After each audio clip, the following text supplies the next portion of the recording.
222. 222. Y'all can hear me, right? Turn that down a little bit. We good?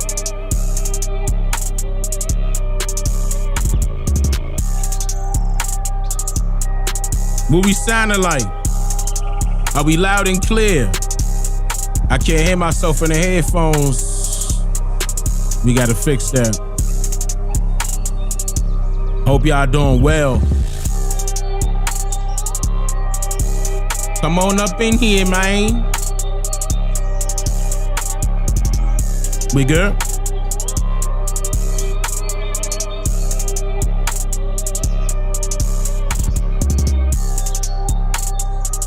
Getting everything together on my side. We good though. About to get right into the shout outs.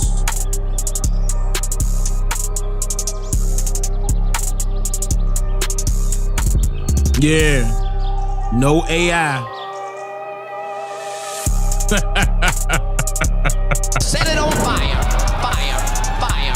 Fire.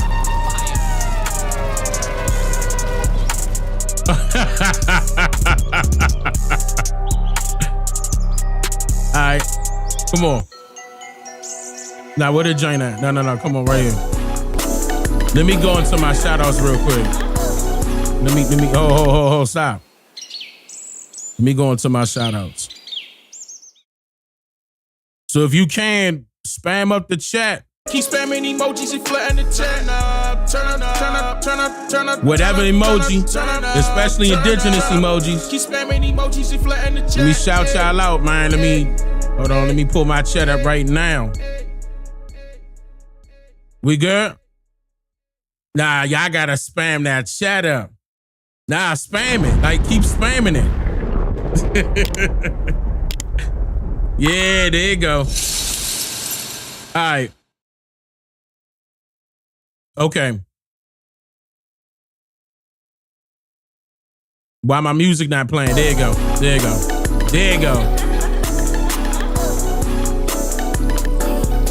Set it on fire. Fire.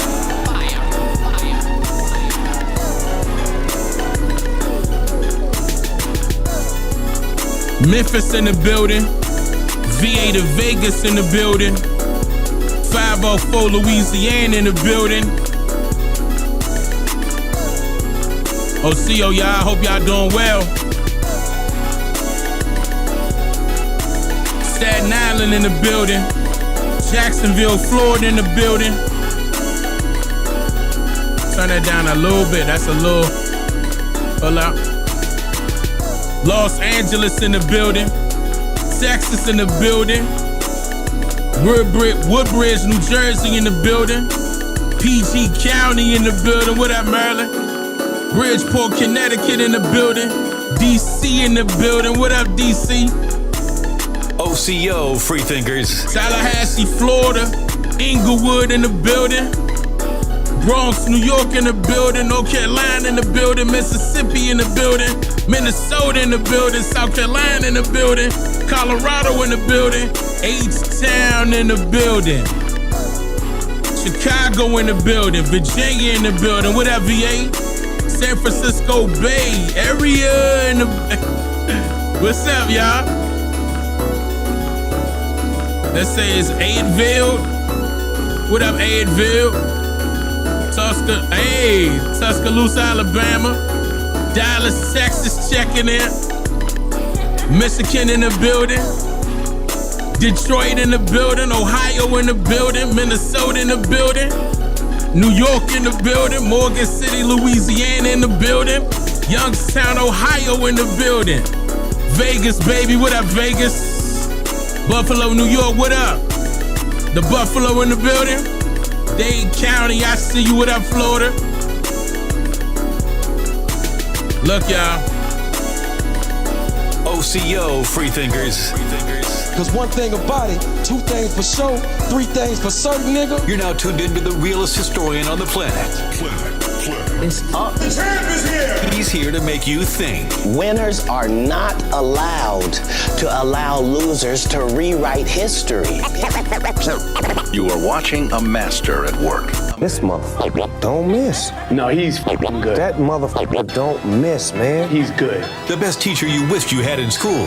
Have your pens and paper handy and get ready to take notes. Relax and take notes. This man is unstoppable. Look at that Indian right there. Look at this Indian. It's Dane Calloway. King Kong ain't got shit on me. I will not be debating Dane Calloway. Hey, talk tall, Dane. Talk tall. Relax and take notes. Dallas in the building. Look, y'all. Hold on. I'm over here because I got new screens and everything happening, man. I got to make sure everything's straight.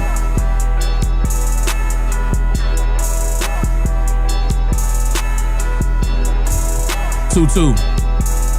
What up, though?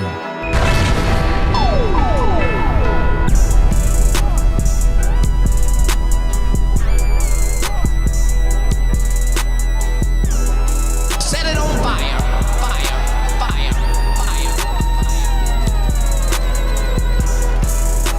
So look.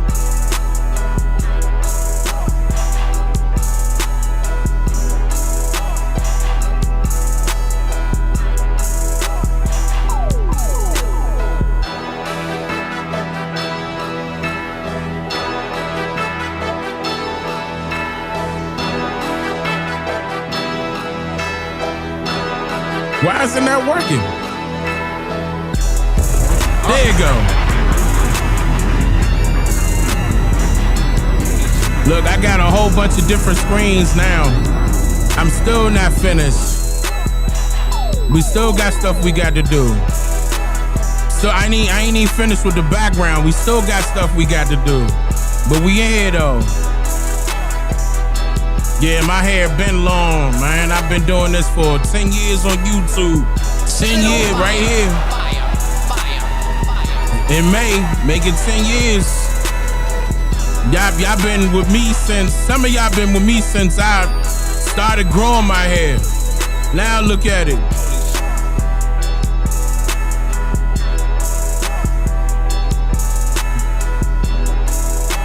Gray in my beard. Y'all remember, right? Oh, that's right.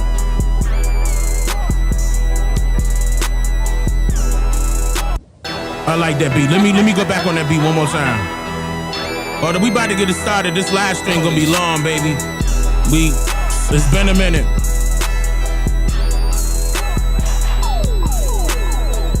Nafisa Jackson. Damn, that sounds so familiar. Nafisa Jackson. 1111, thank you for the super chat. I appreciate that. You said, I love my people, brother Dane. You deserve it all. When you win, we all win. I appreciate that. Yeah, that's fire. Set it on fire. Fire. Fire. Fire. Alien, thank you for the 5 gifted. Oh, you cold, huh? You cold, huh? Oh, it's lagging. It's lagging. Give it a second. I ain't used that button in a minute. Y'all gotta get that button a second. Let me see if it warmed up. Okay, that's better. Again, all the stuff getting fixed. We gonna be doing this screen. I'm gonna be jumping over here. Like if I need to go over here, cut that off, go over here. Look, I even got the chat. Y'all look at the chat following me. Look. I even got the chat following me. Look. You see what I'm saying? Whatever side we got it. We there, baby. We there, baby. Set it on fire. Fire. Fire. Whatever side it gotta be on. But I've been working on it. We not finished. We not finished. Dane, it look like you dropped weight. I did drop weight and gained some of it back. You know, Tanisha back home. Hold on. Round of applause. Gained some of my weight back soon as she stepped through the door. You know what she done did, right?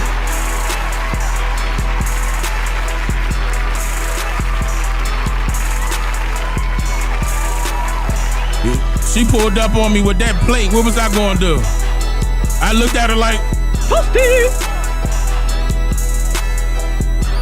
Yeah, man. Yeah, some of y'all already knew once she called, you know, the divorce off, reconciliation was around the corner. Nah, man, but yeah, we in here through thick and thin. Yep. She may even pop up, we'll see. That's if she feel like getting on camera. I'm on camera tonight, baby. The beats, yeah, I had to. Hush, Icky, hush. But come on, Icky, you started already. Yeah, wow. Yeah, and we working on stuff too. And then, y'all know I was behind the scenes. I was going through something. Not me per se, but you know what I'm saying? I had family stuff going on. I had to take care of that. Shout out to my mother, though. Big shout out to my mother, though. Fire. Yeah, we about to be doing our thing tonight. Tonight it's gonna be structured. I got it structured, but we're gonna be touching on various topics. I got to get caught up. I've been gone for 2 weeks, something like that. I've been gone for too long. How about that? I've been gone for too long. I got to get caught up on everything. Some of you all may be familiar with certain things that I'm going to play, but I know for a fact that, for example, if I'm playing a news segment, certain news segments are not being broadcast all over America the same way that they are, for example, with your local news media station. It could be totally different. So, again, it's just going to be a few topics. I said a few. We're going to be here for a minute. I hope y'all ready. Y'all ready? I ain't got no music on, do I? So I need to drop in tone. Tonight's live broadcast is brought to you by Dane Calloway of DaneMakeYouThink.com. And if you haven't already, pick up his brand new book. But don't it sound like I need to... Speaking of which, I might as well, y'all. It's time. My new book is here. The Quiet Blueprint of Wealth. It's a masterclass that teaches exactly what the title implies. Grab your physical copies on Amazon Prime or anywhere else books are sold, or download the ebook version exclusively at DaneMakeYouThink.com. Oh, y'all caught me drinking coffee. That's your fault. Don't get it twisted. No sugar, no nothing. We just having, you know, coffee time, getting all hyped up. I'm getting hyped up. We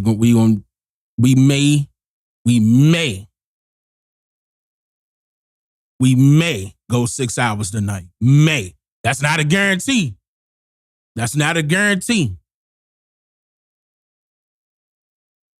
We may.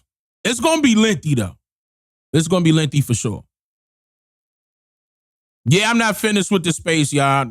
You know, I'm rearranging this. Y'all gonna start seeing more stuff behind me. You know, periodically you'll see all that. But yeah, there's some things I gotta move that's behind me. I gotta move away from me, and then from behind me, then I'm gonna put something else up. Give it a second. I'm 2 weeks delayed. Tyler Brown, thank you for the 35 months. That guy Morgan, thank you for the 9 months.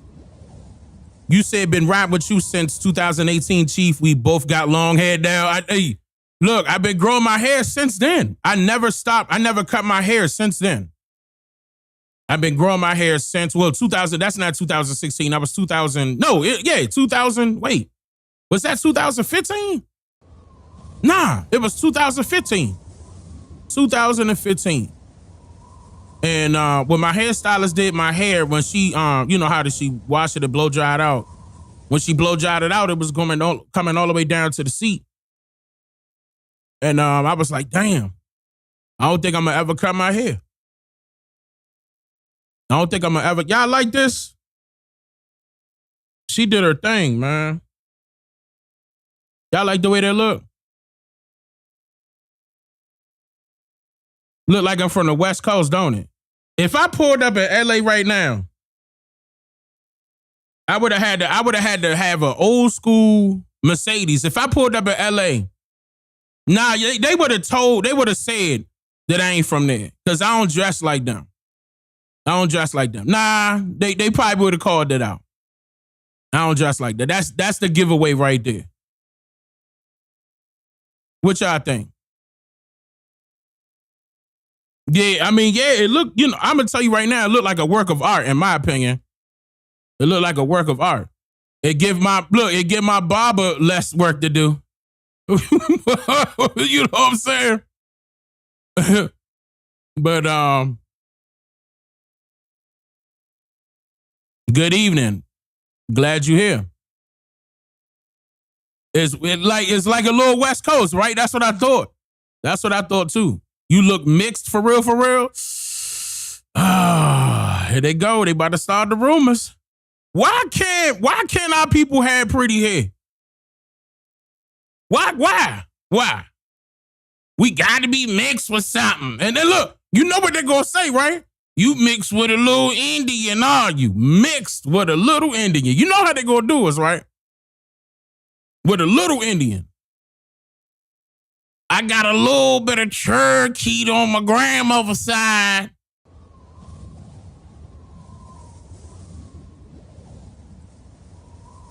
Magnetic, thank you for the 29 months.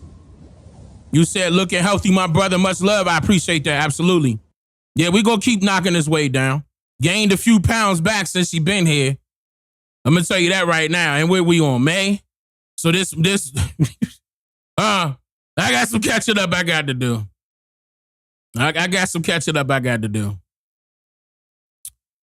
And we gonna take care of that. We gonna take care of that. You look a little Mexican. You try to call me a... Stop, bruh. Stop. You try to... Stop. Let me not do that. Not right now. Why y'all starting that right now? You try to call me a Mexican, chico? Huh? Y'all, chat. Y'all getting on my nerves. Let's start the segment. Listen. Levante, thank you for the 46 months, brother. You said no weapon formed against us will ever prosper. Right. No weapon formed against us will ever prosper. We are the true indigenous people here in Turtle Island. Shout out to my ancestors. Shout out to my big chief, my relative, Chief Powhatan. Oh, day that. Oh, day that. It's up. All day that. Baby Joker, yeah. Hey, Uncle Dane. Man, you better be young calling me Unc. You better be young. Don't call me. How old are you? Get ready to ban this person. If this person over 25 calling me Unc, ban this person. How old are you? Don't lie. Huh? Be on the lookout, snipers. Be on the lookout for them, cause snipers!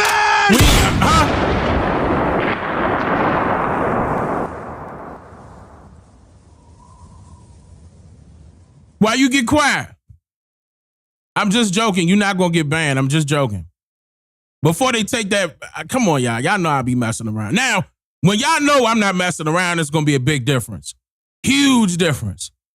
As a matter of fact, ain't even go. The moderator's already on you. The sniper's gonna be already on you. I ain't gonna have to say nothing.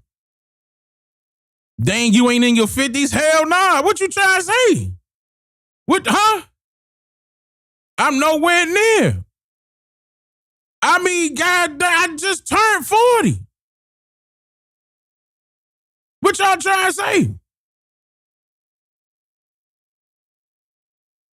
Huh?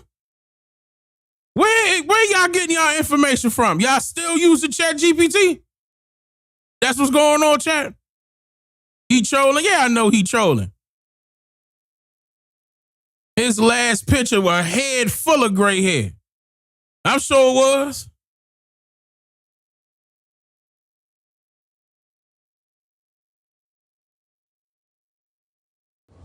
Indigenous Minds, thank you for the 34 months. You said Indiana in the building. What up? He trolling hard. Y'all got to be Gen Z saying all that. 40 is a good age. Yeah, 40 a good age. I agree. I can still, I'm going to keep it PG. We may have some preschool toys present. He said he 28, calling somebody Unc 28. You Unc 28? You Unc right now, 28. You Unc right now. Right now. Welcome to 30. Welcome to 30. That's how fast time moves. Time waiting, ain't waiting. What? Listen, but I'm going to tell you right now, some of the best years of our lives are always going to be, you know, within the 30 and the 40-year bracket right there. Like, basically, what you're doing around those years, you're going to be able to take for the rest of your years to come. So make sure it's worth it. Live your life the way you want to live your life. Live your life the way you feel as though you want to live. They say you only get one life to live. I'm not even going to go down the spiritual road to say how you're going to reincarnate as a whatever. Well, you could, whatever, insert whatever into that point. My point is that live your life right now to the fullest. And don't live it for somebody else. Live it for you. How you want to live your life. That's what it's about. Nobody else going to determine that but you. Nobody. They don't have no say-so, no nothing. You are the dictator. You dictate how your life go. Don't let nothing distract you from that. And don't let nothing distract you from your mission or your goals. That's another thing. Write your goals down. You 28 years old, start writing your goals down. If you haven't already, start writing your goals down. You setting yourself up to have a better future. In your 30s, you're going to do boop, boop, boop, boop, boop, boop, boop. So in your 40s, you could boop, boop, boop, boop, boop. Write all that down right now. Write it down right now. And I mean, every 15 minutes, every day, chant it out loud what the goal is. To yourself in the bathroom. As you in the mirror brushing your teeth. Chant those goals out loud. Every 15 minutes. Make it your reality. Demand it to be your reality.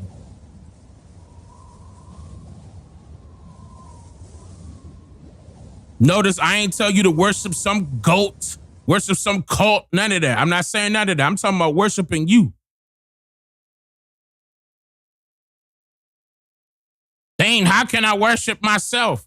By doing right for yourself. Give yourself the time, the space, the opportunity to achieve whatever goal that you feel as though you be able to achieve. And don't let nobody stop you from achieving that goal. Or goals, plural. You got it? You could do it. God will, right after that. God will, thank you for the 21 months right after that. God will. Oh, make sure y'all join the 13% community server.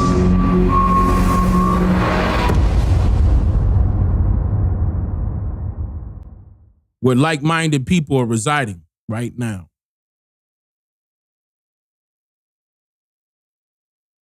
The conscious mind is a terrible thing to waste. I agree. Yeah, that's why you always want to treat yourself. Roomy, thank you for the 62 months in a row. I appreciate that. You said watching from Columbia, Missouri. Shout out to Missouri. What up, Columbia, Missouri? Flawless Honey, been a member for 36. I appreciate that, 36 months. You said you'll be 40 in June. Okay. Welcome to the 40s. Okay. Don't get it twisted, though. The 40s is the new 30. Huh?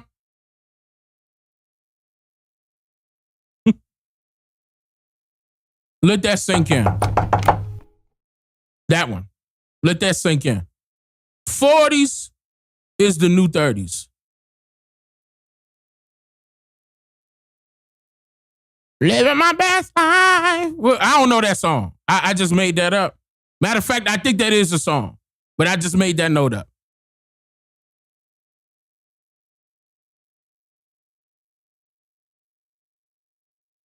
The question, been a member for 37 months in a row. You said you 40 in July. It's been an enlightening journey.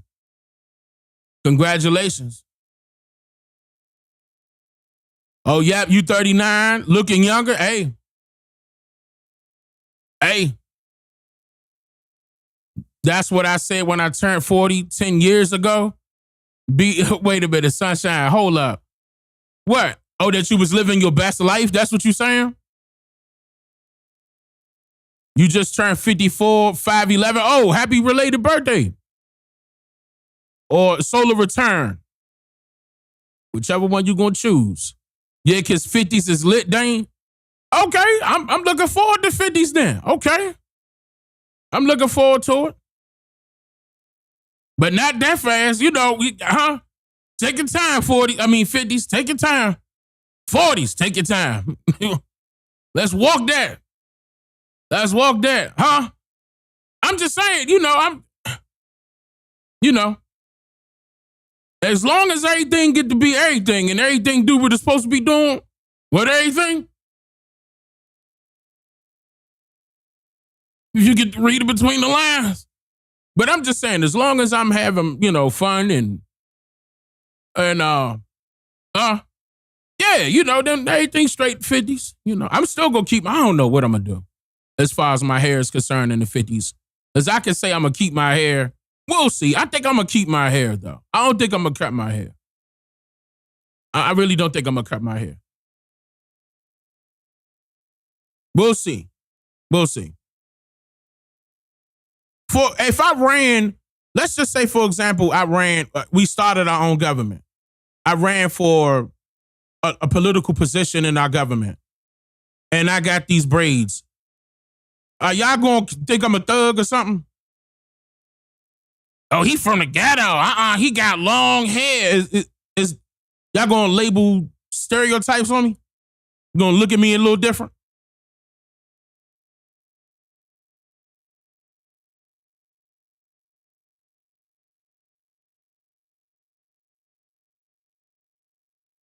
You said I won't look my age anyway? What up, Rick? Don't cut nothing? Brother Derek Coleman, Brother Coleman in the building. Hold on. Wait, why didn't it go off? I gotta figure out why that's happening. Brother Coleman is in the building. Brother Coleman, I went through a lot last time we talked. Everything's straight now, though. We back. Everything's straight now. We back. Don't change, Dane. Let your hair grow. Hair don't define you, actions do.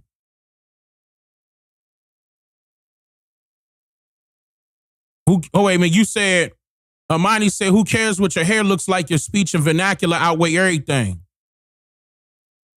Capito, what up, Capito? Yup, Thuggus, Ruggers, Dane. Southeast DC. What up, Supreme?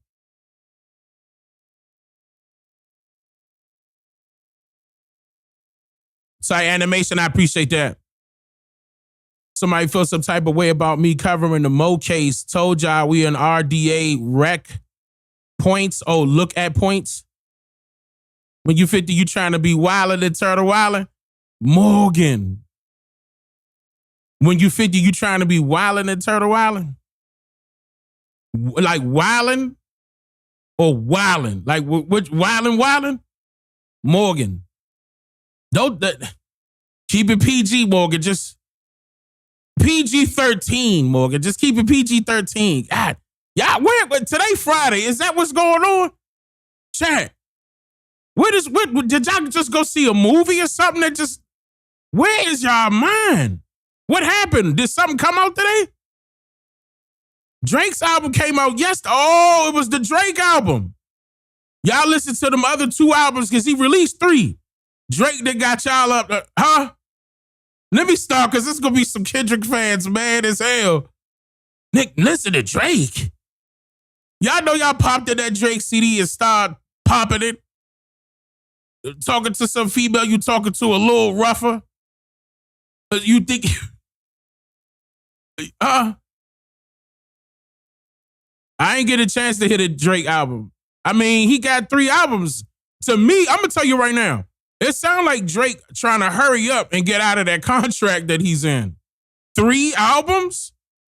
Like, I mean, okay, let's say that that's record breaking. He ain't going to be hitting no, like, record breaking sales. with 3 albums, I mean, that's a lot of content that people gonna have to surface through. Unless he trying to say, he ain't there for all that. I mean, maybe he just trying to trying to get out of that contract. Trying to finish it. They was drinking that Drake Kool-Aid last night.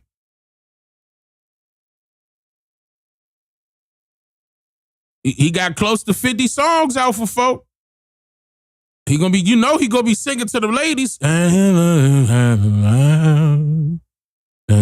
You know how he do on the auto-tune though. You lucky I ain't got the auto-tune set up.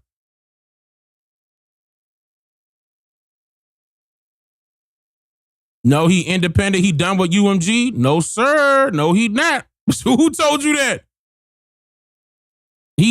Drake signed a $500 million contract. And if I'm not mistaken, I believe that was at least 7 albums, maybe 10 that he has to do. He got to do way more work than what he was used to before. But no, he's still a brother. If you go check out those albums that he just put out yesterday, guaranteed they up under UMG. But he signed with Republic, and Republic is up under UMG. Same company. He's still with Universal. The same company he's suing.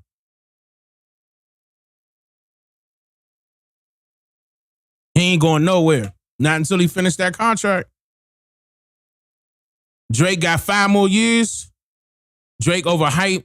The true rap GOAT is Wayne. I love Wayne. Wayne will be way up, definitely top 3 in my opinion. But don't forget Wayne helped Drake. And Nicki Minaj.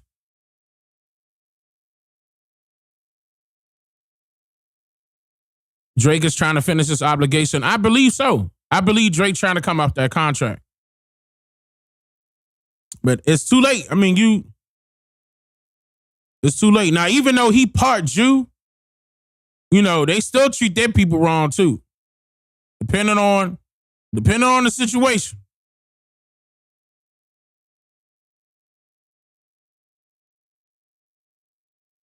That's hiding this kid from the world, but want the world to hide from the kid. Soldier said that. All right, well, I'm just trying to figure out why chat was acting like this. Was it because of those albums yesterday?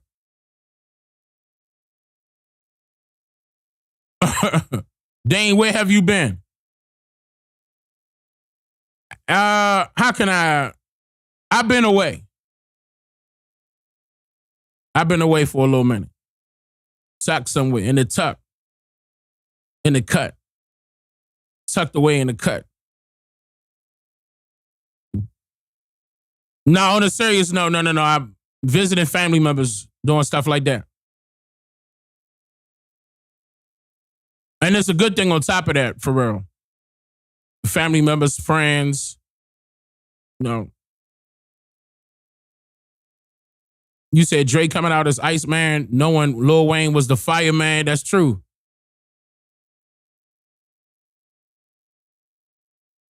He might get X'd out. I don't know about that. I don't think they're going to eliminate Drake. Drake is too profitable. I don't think that's going to be the case. Lover no wifey, yeah. That too.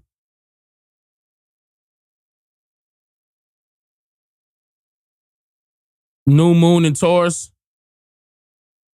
Glad you're back. Yeah, I'm back. I'm back for sure. And I'm gonna be on camera a lot more on top of that.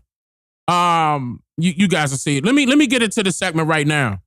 All right, so look, I don't know, way later on down the line when I play these videos, I don't know what they're gonna, I don't know what any of these videos are gonna say. I haven't watched them. Let me be honest. Any of the videos I'm getting ready to play, I do have some information on them as far as who's about to be or what's about to be talked about, but I'm going to be reacting to them. So I don't know what's being said. I want you to get my genuine reaction to them. Okay, so I have an idea of where they're going. All right, even when I play the videos later on down the line that people send me from Instagram and TikTok.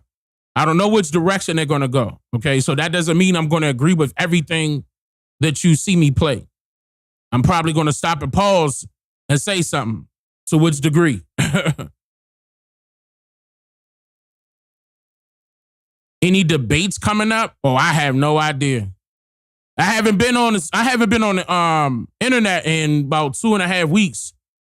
I took a break from the internet, so I don't know what everybody else got going on. In fact, I'm not really with anybody, so I can't tell you, what's going on with other people. Like, people would have to reach out to me in order for that to happen. But every time I call people out on debates, people haven't answered. They, we already know that, right? Don't make me do it.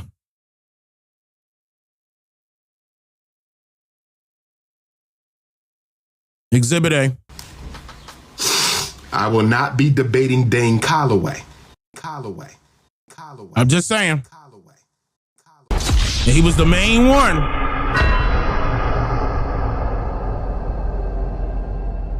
So you can't sit up there and say, oh, Dane ain't tried. No, Dane been calling people out on and off camera. On and off camera is not that, so a debate really doesn't that's just for entertainment. That's how I look at debates. Debates are entertainment. If I feel as though somebody's worthy enough and, it could be entertaining, then yeah. If it's not, if it's a waste of my time, nobody ever heard of the person, I'm not interested. I'm not interested in that. Hold on.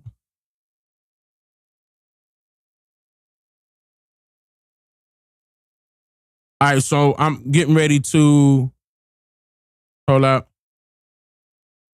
No. You know what? I'll leave that up. I'll leave that up. All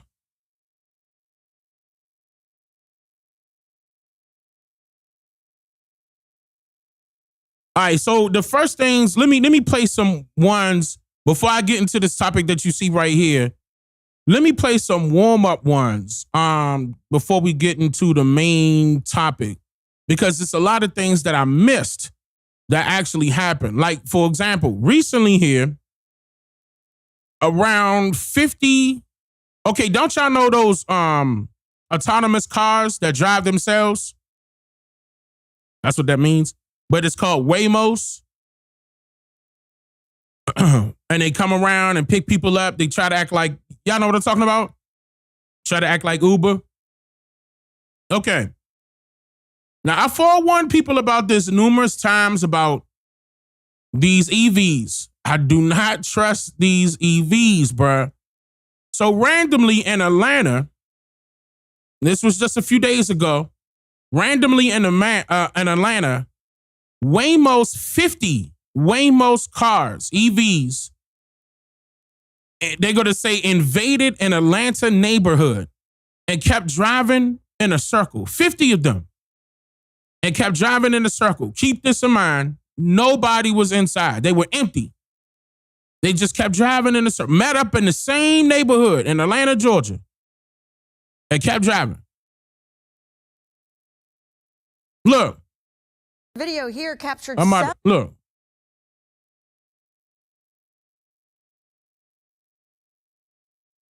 Video here captured several of the self-driving cars just clogging up a neighborhood cul-de-sac. The people living in the Northwest Atlanta neighborhood say dozens end up circling their community. Channel 2 Steve Gelbach is on one street where they... Listen, that's alarming. And notice how this is only going to be reported locally. We're not going to hear this about, like, for example, if you're in LA, y'all didn't hear about this. If you're in New York, you're not going to hear about this. And that's why I like to play certain things like this that I know it's not going to be talked about on a larger scale, even if it is picked up by a local news media station. Because of shit like that, because that's very important. You got cars that have a mind of their own, like, really, and doing whatever they want to do. And we're going to call this what? A malfunction? We're not going to think of this as alarming. This is, hey, wait a minute. They picked an area, band together, and circled a neighborhood like modern KKK members outside with torches What is that about? They want the Waymos to stop. It's almost every little cul-de-sac around our area, so I think it's a real problem. Waymo after Waymo after Waymo enter this dead-end street, usually early in the morning. I think yesterday morning we had 50 cars that came through between 6 and 7. Neighbors on Battleview Drive started seeing the autonomous, driverless cars 2 months ago, but the groupings and large number of Waymos just started circling in and out in the last couple weeks. They even shared video with us when neighbors used this little guy to put him right out here in the street to block the Waymos from getting into the cul-de-sac, and you can imagine what happened next. And we had at one point 8 Waymos that were stuck trying to figure out how to turn around. The Waymos are empty and not picking anyone up, and parents are worried, not only calling it excessive, but dangerous. We're families, we have small kids, we have animals and pets, we've got kids getting on the bus in the mornings, and it just doesn't feel safe to have that traffic. Neighbors reached out to Waymo and have not got a response. They've also contacted their council member, Listen, y'all, why are they not contacting the company to find out what happened right here? Look at how many cameras is packed on that car, just on the outside alone. Not even accounting the little cameras that we don't normally see unless we walk up on the car. Sensors galore, cameras galore. And you mean to tell me that these cars simultaneously lost their way? Right, it's going back to the Tesla part. Notice how all of them are white and leave the world behind. That's right, Darius. That's right. There's another movie we're going to be talking about that I need to make sure that everybody sees. I'm going to be bringing that up tomorrow's live stream. Blue Dreamer, can you please remind me for me not to forget about that? Because I want to make sure that that is the bread and butter of tomorrow's topic. But yes, because they need to see both. You see what I'm saying? They need to see both. But yeah, a lot of people saw Leave the World Behind. And it was lined up just like this, except for all of the white Teslas immediately crashed into each other. Me personally, I do not trust EVs at all. These are cars that seem like you have full control, but you don't. You don't have full control over them. And yes, it is convenient, for a car to drive on its own. Yes, they're going to have to work the kinks out to bring that technology up. But damn, you want to be the guinea pig? And then again, what are these representatives of this company going to say about this? 50 plus of their, you think they don't see this on their main system? They know all of these cars were coming over here. They got GPS on all of them. They got trackers on all of them. They know their cars. They know their cars' whereabouts. And this is supposed to be some type of system that they're selling to the people to say, hey, this is the new taxi. Yeah, of course they know where their vehicles are. So what if this wasn't an accident? What if this was done on purpose? And I'm going to be looking into this, okay? Because you got to question everything. And this is, of course, I'm going to be promoting this throughout my channel, even more now that I'm on camera officially. The same old me, on and off camera. I'm never changing, y'all. I'm not changing. It don't matter. We're going to be talking about these type of topics. Some people will say, oh, it's a conspiracy theory. But wait, hold on a second. I ain't even give you a theory of what I believe what's going on here. I'm just tossing out questions because that's what it's about. Questioning things you see. Question everything. Even the things you don't see. It could tend to lead to the right answer. It tends to lead to the right answer depending on what your question is. That's the reason why life is based upon asking the right questions. They tell you to rub shoulders with the right people, but that's all it's about. When you're networking, you're asking questions. You're trying to receive downloads. Same thing with your ancestors or those that lead you to go into the right direction in life. You want answers. So it's nothing wrong with asking questions. This is the reason why you can't trust the school system, because the teachers are told to tell the students to hold all of their questions until the end of the lesson. And by that time, they forgot about their question. That's indoctrination. What are some of the possibilities as to the reason why these Waymo cars were at this location in a circular format for a whole entire hour? There's nothing wrong with having these types of questions. These are vehicles that we're supposed to be trusting. These are companies that we're supposed to be trusting. With our lives, by the way, you could definitely get killed in a car accident. But all of a sudden, they popping up into a neighborhood. But luckily, it was daylight. A residential neighborhood, a specific residential neighborhood. And they didn't know what to do when these people put up a sign to try to deter them away. That didn't work. Well, at least not to their liking. They wanted them gone. But here they are, they struggling to leave. Like they were programmed to do this. Why do y'all think they did this? Now, don't forget that Google has a similar car to this, but the Google car goes around for Google Maps. And it will look similar to this, right? Y'all know what I'm talking about? Y'all seen that before? Well, Google Maps will send out their vehicles that look like this to get the updates on Google Maps, right?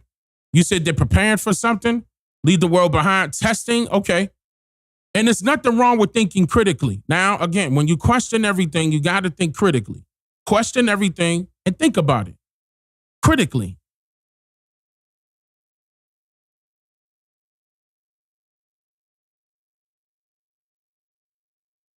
You also have Zook in California.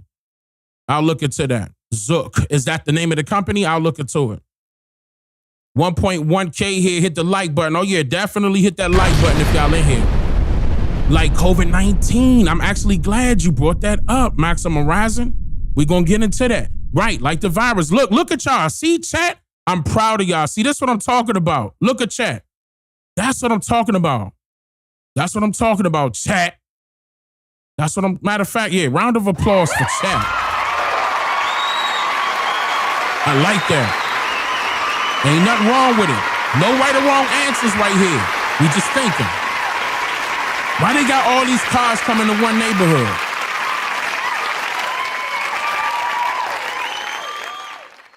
They put them right out here in the street to block the Waymos from getting into the cul-de-sac, and you can imagine what happened next. And we had at 1.8 Waymos that were stuck trying to figure out how to turn around. The Waymos are empty and not picking anyone up. Parents are worried, not only calling it excessive, but dangerous. We're families, we have small kids. So let's think about this. So if they're not picking anyone up and they're stuck in one location, what if somebody depended on these vehicles to get to their destination?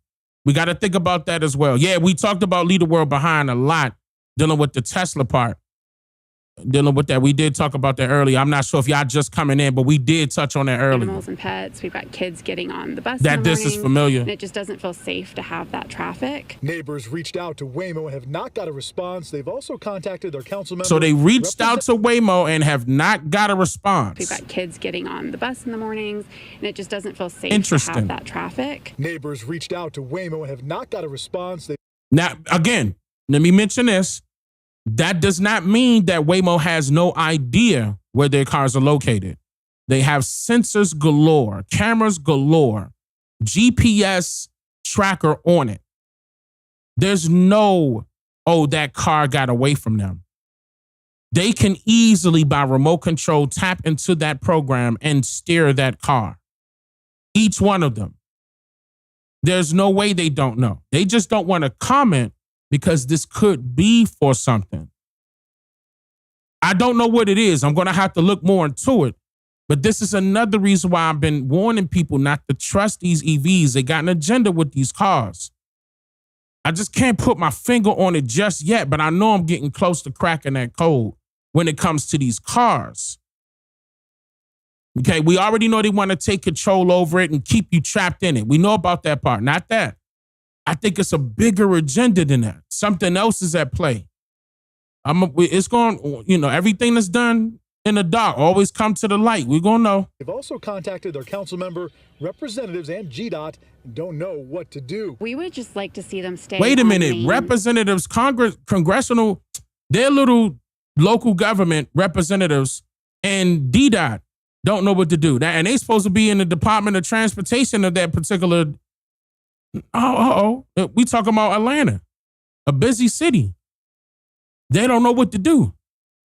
Nah, I mean, the company that owns it is supposed to know what to do.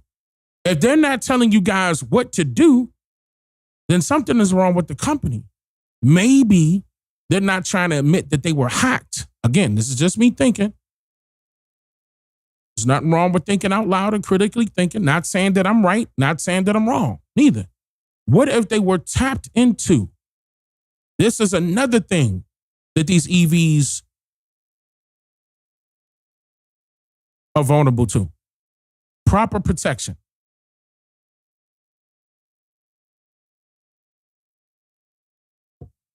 That means they can have the best of the best system, but with their security ain't working, somebody can tap into that and say, look, I'll drive 50 of them into this neighborhood. Look. And what they going to do? Nothing. I hacked into it. I got control of their system. Look, I'll make sure this hit the news. What if that's the case? And that's the reason why Waymo is quiet now, because they don't want to admit that. They probably don't have the best PR team in the world to go in there and, stir the narrative for them. So they keeping it quiet. What if that's the case?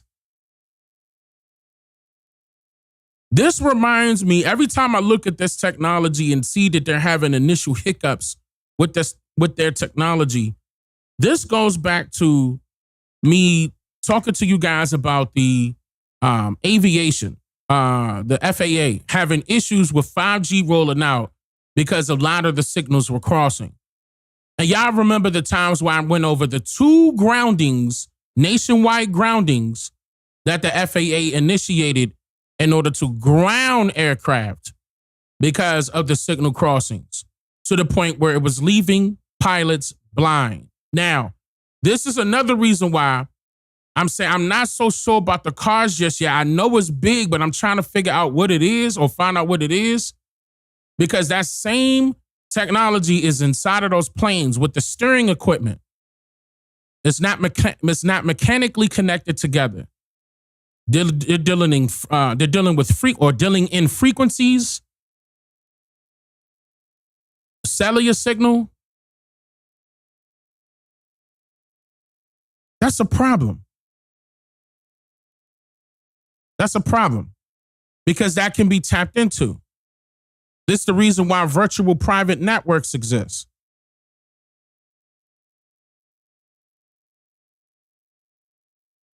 That's the reason why these companies, so-called security companies, are out there to secure your so-called privacy. Because I'm saying so-called because privacy no longer exists. But it goes even deeper, not just a resident. It could be a corporation. Notice how the hacker drove a corporation's assets into a residential neighborhood, indicating that he could control both.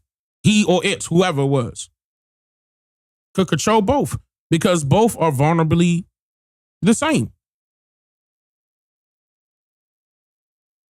And that's, man, look, it could even be as deep as this. It could have been Tesla who did it. Elon could have got jealous and said, damn, Waymo doing so well with, autonomous driving and tax. Matter of fact, send a hacker in there and shake them up real quick, y'all. So they can have a hiccup and that make the news, so it could be bad press, right? Bad publicity. Many different ways we could look at this. But we know that that's abnormal. We know for a fact that something is wrong when the company that makes and controls these EVs are not stating a thing. And this is about to get swept up under the rug as if nothing happened. That's alarming. Traffic roads. I don't think there's any reason to be on small residential cul-de-sacs if they're not picking up somebody. Steve Gelbach, Channel 2 Action News. All right. So let's move. All right, so the next one I'm going to be talking about some creepy stuff right behind there that I didn't get a chance to talk about when it happened. So some of y'all, and in fact, I'm pretty sure all of y'all have heard about this. But I just want to play this one segment so I could get brushed up on what was being said. Then of course, I'm going to go behind this and look into it even further so I could be ready for another live stream with more information to give you. But let me just play this. It's when Trump released the UFO alien life files. Fox News alert, the Trump administration releasing the first batch of files related to UFOs and alien life. So is the truth really out there? Senior White House correspondent Peter Doocy joins us live with the details. What have you learned, Peter? Good morning. So a White House official left this hard drive on my desk overnight. You can see on it, it says AARO files copy 2 of 3. That is the all domain resolution office copy 2 of 3. This is the first big batch of UFO disclosure ordered by President Trump. Some of the clips and videos on there have popped up different places before. Some of them have not. And we have been going through this all morning and overnight to try to put together some of the best videos so we can all look at this together. This is a world exclusive right here. So let's go to the first clip. Over the skies of the United Arab Emirates in June 2024. An inverted teardrop with a vertically linear trailing mass, as described by the War Department, suspended below. The War Department cannot say for sure what this is. It is officially listed as an unresolved UAP report. The next video, over the skies of Iraq, December 2022, moving bottom left to top right of the field of view. All CENTCOM gets from this is an area of contrast. That's what they describe it as. It is officially still listed as an unresolved UAP report. Next video, over the skies of Greece, October 2023. What is described as a small and circular UAP flying near the surface of the ocean towards land. CENTCOM can't tell us what it is. It is officially listed as an unresolved UAP report. Within the last 2 minutes, all of these videos have gone live on war.gov/UFO, and a White House official tells Fox First, while past administrations sought to discredit or dissuade the American people, President Trump is focused on providing maximum transparency to the public, who can ultimately make up their own minds about the information contained in these files. And there's also a fresh look at some historical records. There's this from Apollo 17 included in this big document dump. One of the astronauts says, we've got a few very bright particles or fragments or something that go drifting by as we maneuver. The control center says, Roger, understood. Another astronaut says, there's a whole bunch of big ones on my window down there, just bright. It looks like the 4th of July out of Ron's window. Another astronaut says, yes, now you can see some of them in shape. They're very jagged, angular fragments that are tumbling. This exchange has long been dismissed as floating insulation. But now the White House is saying, while this photo has been previously released and discussed by keen observers, there is no consensus about the nature of the anomaly. And this all started, of course, because we asked the president about it in February. Barack Obama said that aliens are real. Have you seen any evidence of non-human visitors to Earth? Well, he gave classified information. He's not supposed to be doing that. You know, so aliens are real. Well, I don't know if they're real or not. I can tell you he gave classified information. He's not supposed to be doing that. Well, he made a big mistake. He took it out of classified information. No, I don't have an opinion on it. Wait a minute. Stop. So the government is trying. That doesn't sound like Trump. He sound real funny right there. Was that AI? Hold on. Well, he gave classified information. He's classified. He dragging. He classified. He's not supposed to be doing that. You know, so aliens are real. Well, I don't know if they're real or not. I can tell you he gave classified information. Classified. What? That don't sound like Trump. Non-human visitors to Earth. Well, he gave classified information. He's not supposed to be doing that. You know, so aliens are real. Well, I don't know if they're real or not. I can tell you he gave classified information. He's not supposed to be doing that. Well, he made a big mistake.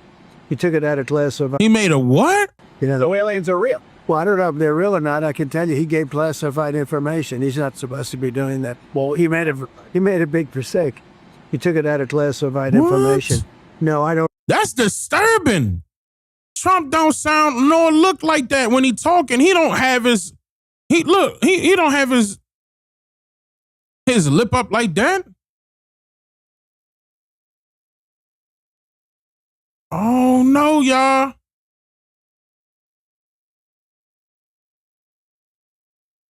What?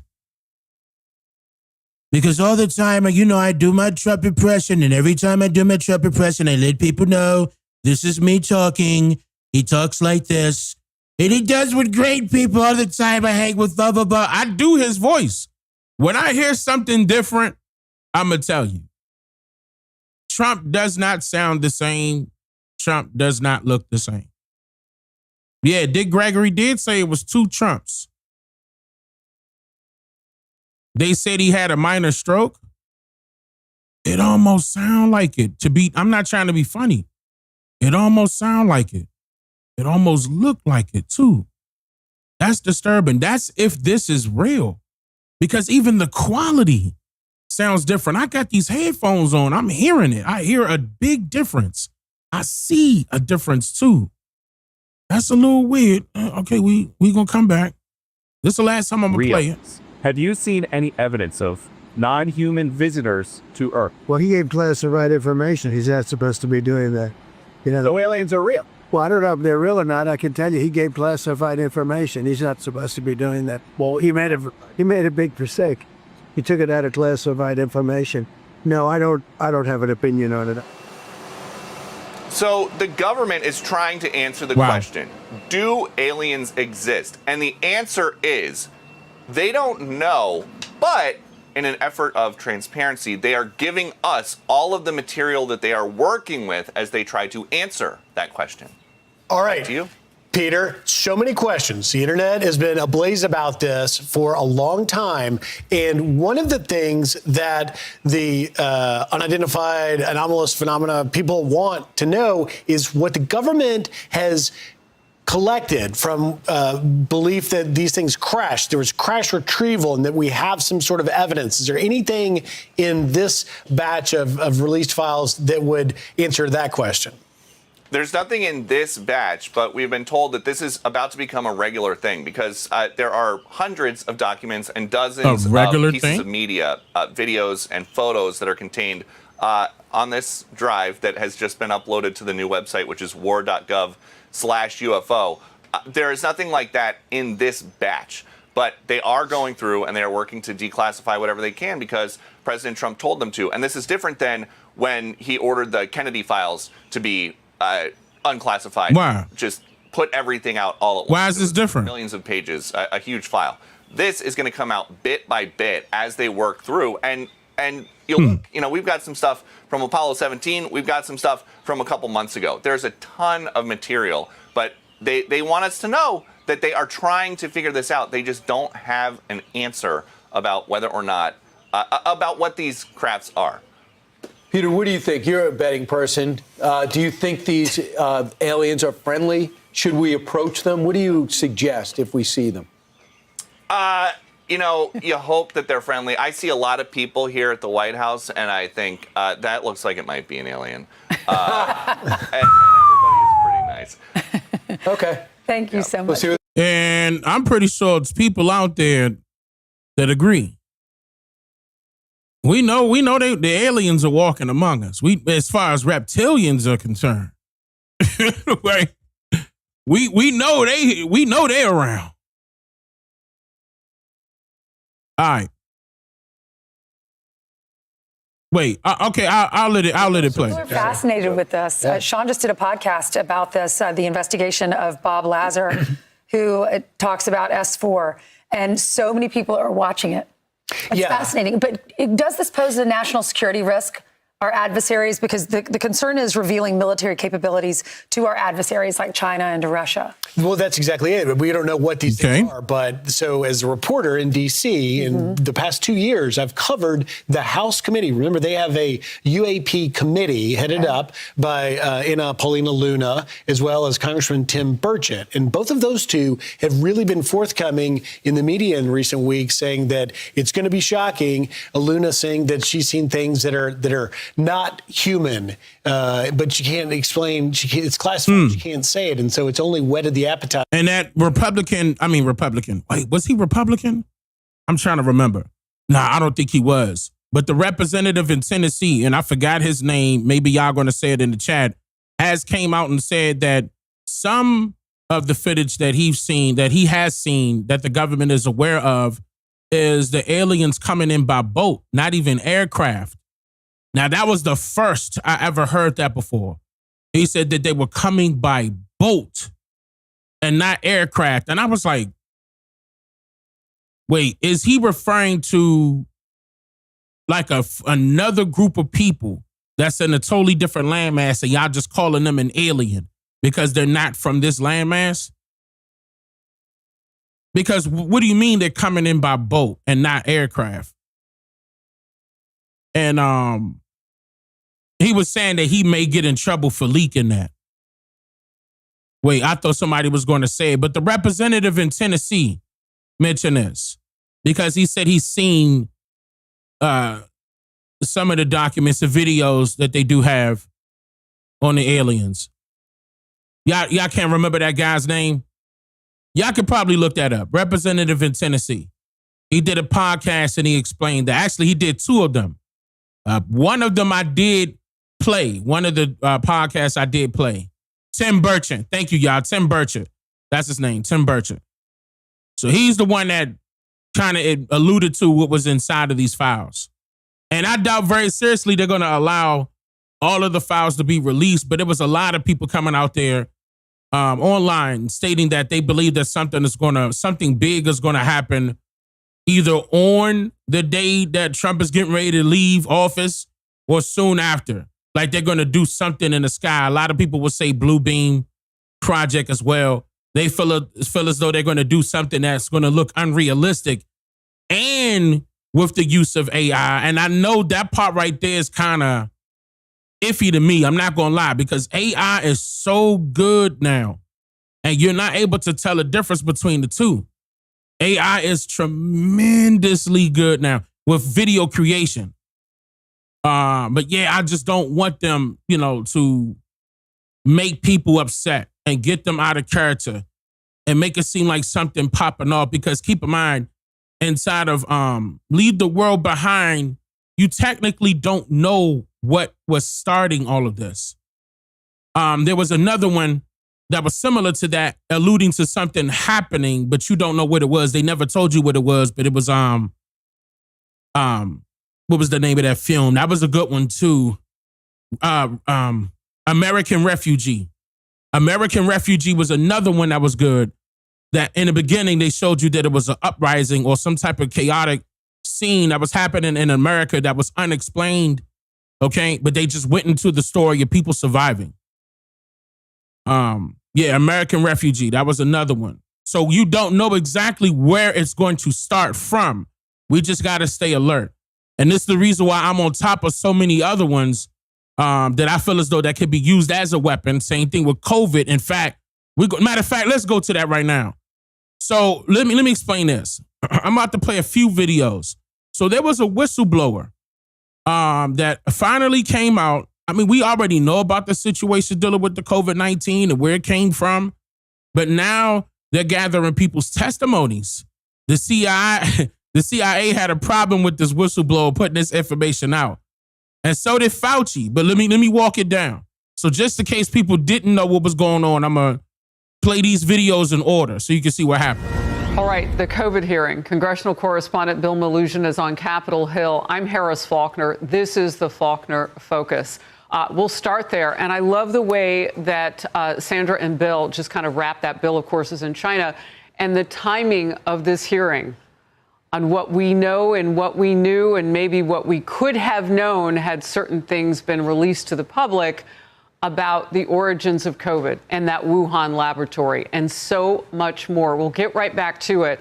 Our Bill Melugin, though, I have a couple of questions because this came together at a very interesting time with the president now landed in China. You heard Bill and Brett Baer just saying seconds ago, will this come up somehow in, President Trump and Xi Jinping's meetings over the next couple of days? We don't know, but the American public is learning some things today that are new.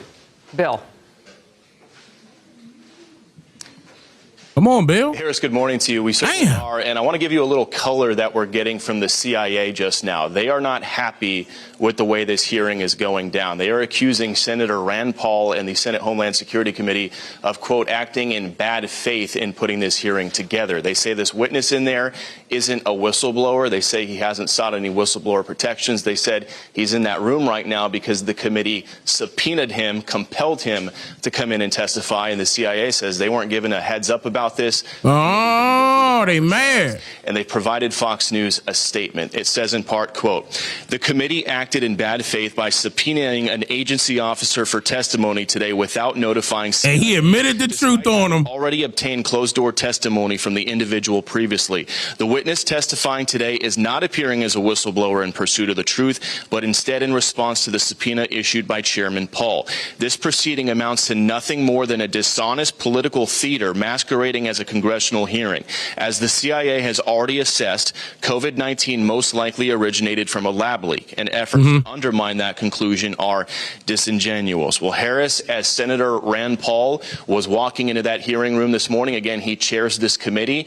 I told him about that CIA statement and told him they're accusing him of operating in bad faith. I asked him to respond to that. Here's what he said. Okay. The CIA says the committee acted in bad faith with this hearing. They just sent out a statement. Your response to that?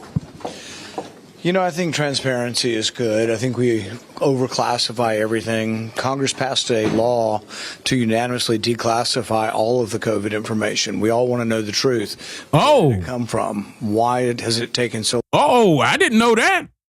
So all that information is about to be decoded? Unclassified? Woo! I didn't know they was about to do that. Long for people to admit to it. Now almost every agency admits that it did come from the lab. Forthcoming. There's no reason to have secrets on this. We want them to obey the law. The CIA needs to obey the law, and they need to reveal the information. Okay.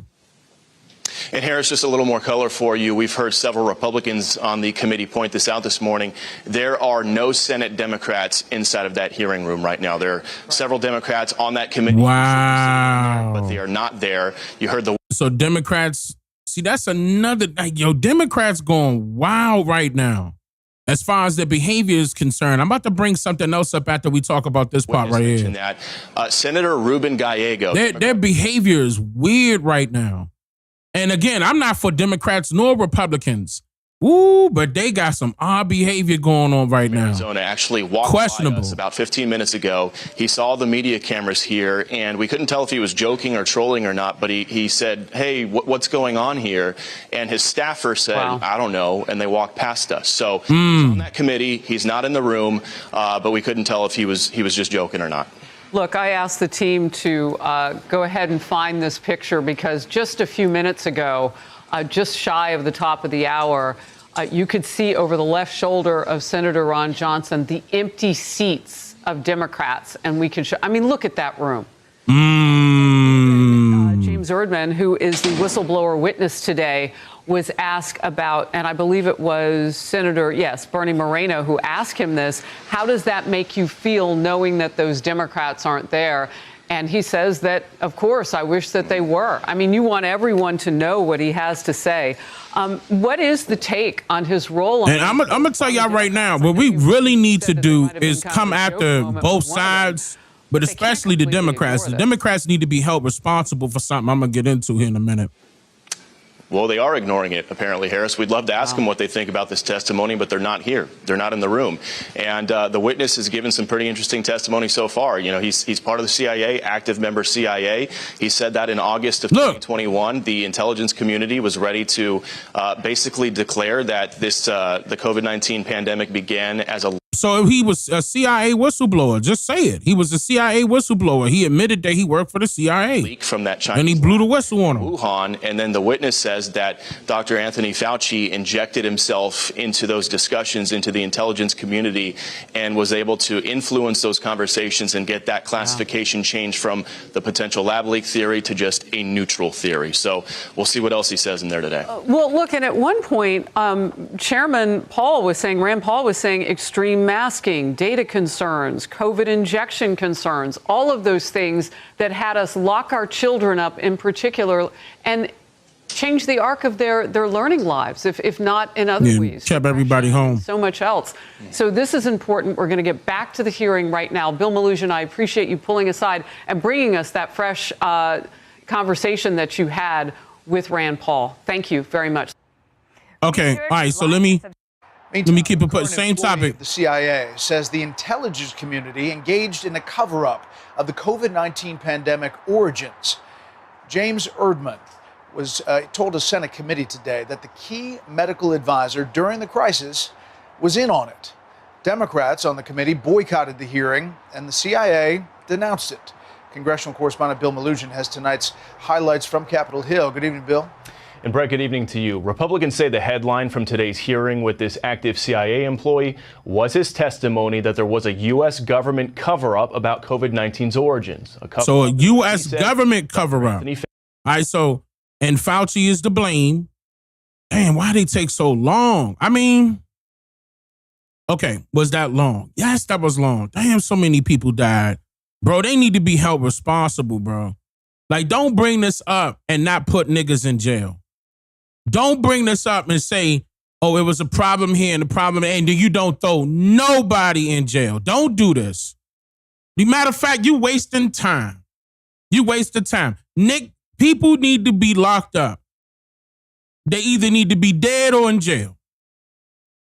However you going to do it. Electric chair, you inject them with something. Get Fauci and inject him with something. This time around, make sure it's lethal. Because he deserves it. Let that be the end of the road. Like that's what's coming for whoever they reveal. So many people lost their lives over that bullshit. People lost their jobs over that bullshit. High-paying jobs too. Wasn't nothing wrong with what they had going on. People was, building up on their retirement, their Social Security. Then all of a sudden they losing their job just because they refused to take that damn jab. People that didn't have COVID got COVID because they went to go.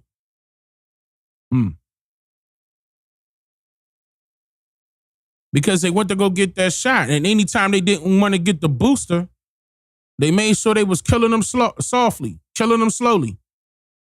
Oh, you ain't want to get the booster? Well, we done already mixed it with some ingredients that you had no idea about. Apparently, you didn't want to know about it. So we put another couple diseases in there to try to get rid of the disease that they claim that you got. And they need to be held responsible for that.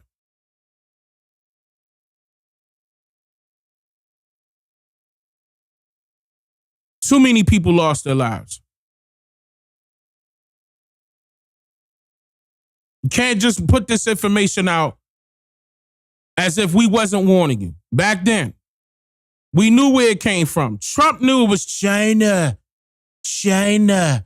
Look, China started to... He knew that, right? Yeah, but who was working with him? Who was working with him? The double entendre. WHO. And that's falling right back on Fauci. He need to be in jail, man. Very key role. James Erdman testified that back in August of the U.S. government cover-up about COVID-19's origins, a cover-up in which he says Dr. Anthony Fauci played a very key role. Fauci played a very key role. He needs to be held.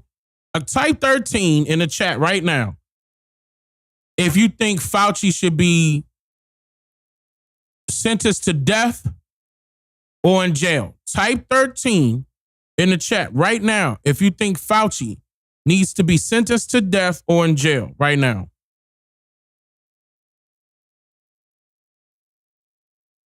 Look at the chat.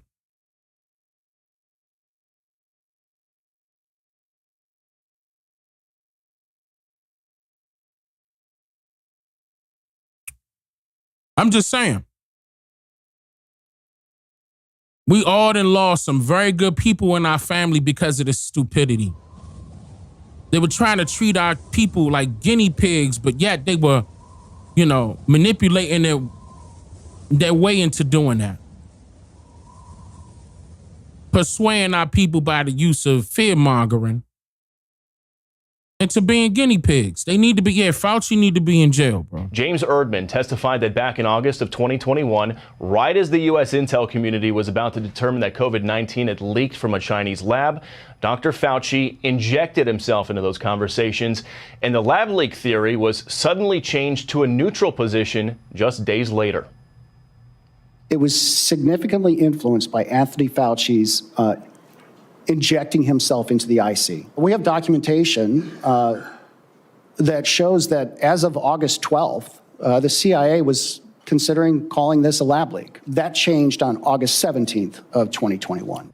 And that testimony right there, renewing Republican attacks against Dr. Fauci. We just heard testimony that he intervened behind the scenes to try and get our own intelligence agencies, CIA, FBI, to change their assessment of the lab leak. Why? Because he helped fund the Wuhan lab. He supported and funded gain-of-function research, and then he tried to cover it up. And not a single Democrat on that Senate Homeland Security Committee showed up to today's hearing. That fact reflected by a row of empty chairs. The CIA says that hearing... I'm going to tell you right now, that if you're a Democrat right now, you should leave that party. Just by this right here alone. You know how many... Again, I'm going to repeat this again. People lost their lives. People lost their jobs. Look, lost their lives in more ways than one. They lost their lives in more ways than one. Behind this lie. And if the Democrat representatives don't want to be there, that is a form of guilt. This is the reason why you shouldn't be trusting these Democrats, no matter their skin complexion. They're not trustworthy at all. Yeah, I still say fuck both parties. I agree, but definitely fuck the Democrats.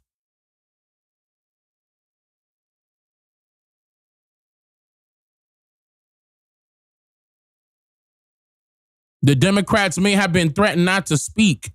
We have to look at that. Are you kidding me? We have to look at that more than one scenario.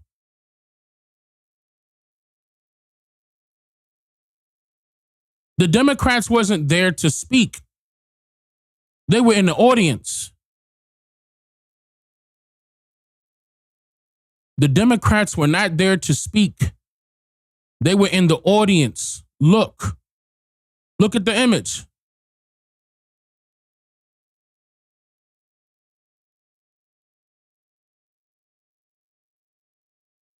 Now you see what I'm saying? All right, come on. Was all just a political show, telling Fox in part, quote, the committee acted in bad faith by subpoenaing an agency officer for testimony today without notifying the CIA. The witness testifying today is not appearing as a whistleblower in pursuit of the truth, but instead in response to the subpoena issued by Chairman Paul. This proceeding amounts to nothing more than a dishonest political theater masquerading as a congressional hearing. Well, Senator Ron Johnson responded to that CIA claim in the middle of the hearing. I'm calling on CIA Director Radcliffe and this person to apologize to Chairman Paul and this committee. This is not political theater. The CIA employee also testified that he knows of at least 2,000 classified documents related to the origins of COVID-19 that he says DNI Chief Tulsi Gabbard is right now trying to get released to the public. And Brett, we do want to point out Dr. Anthony Fauci's team this evening to get his response to what that whistleblower said. We are waiting for a response as of right now. We'll send it back to you. All right, here we go. This is the one I'm getting ready to play. Bill, thank you.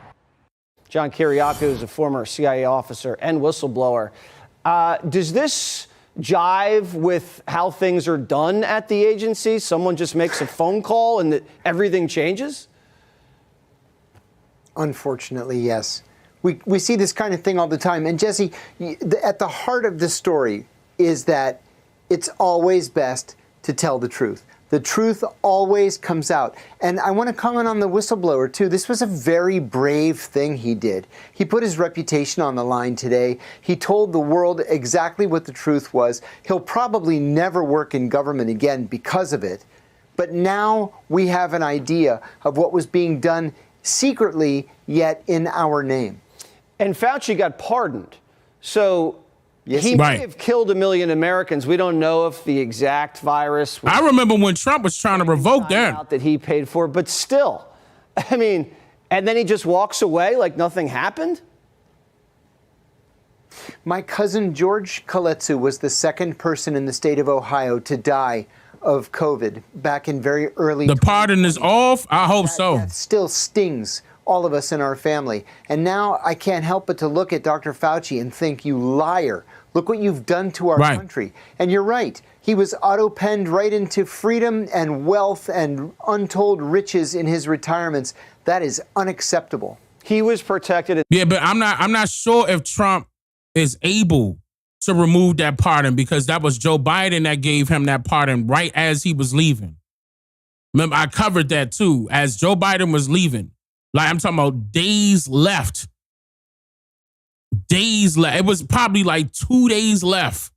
And he pardoned him and his son and Joe Biden's son. And so was China, which makes it was removed. Oh no, you're saying it wasn't removed. Yeah, I don't think Trump can remove that, if I'm not mistaken. Even worse. And this just in, John, the CIA just raided Tulsi Gabbard's office. Agents hauled out dozens of boxes, files on the JFK assassination and MK Ultra, the CIA mind control operation, which she was in the process of declassifying. Today's whistleblower said it during his deposition, and Congresswoman Anna Paulina Luna confirmed it moments ago. Yo, why? Okay, every time I see this lady, this is a hot take. Every time I see this lady, I finally know who she remind me of. What she trying to make herself look like with this little gray strip.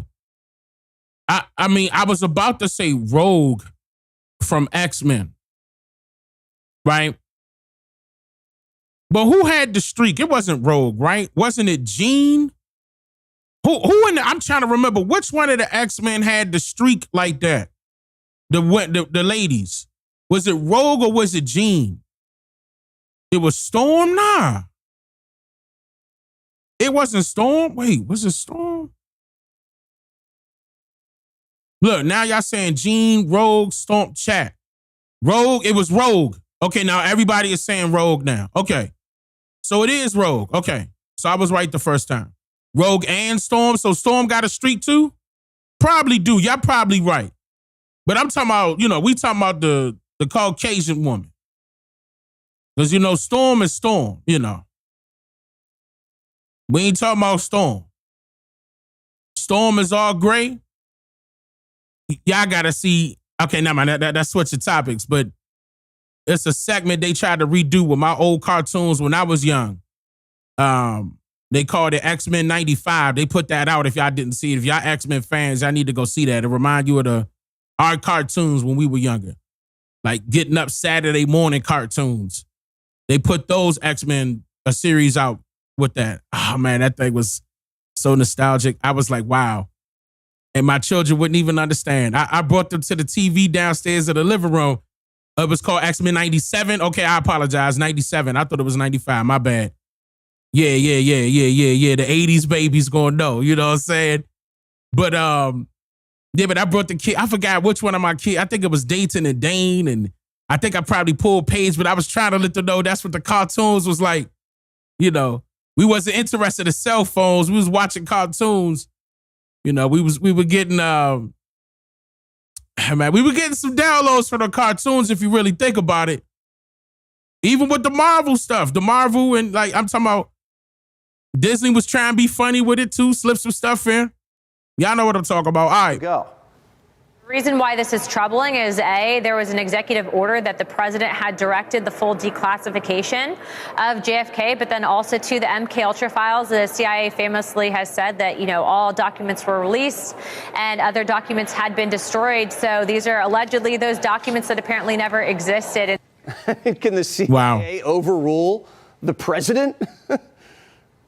No, the CIA cannot overrule the president. The CIA cannot even overrule the director of national intelligence.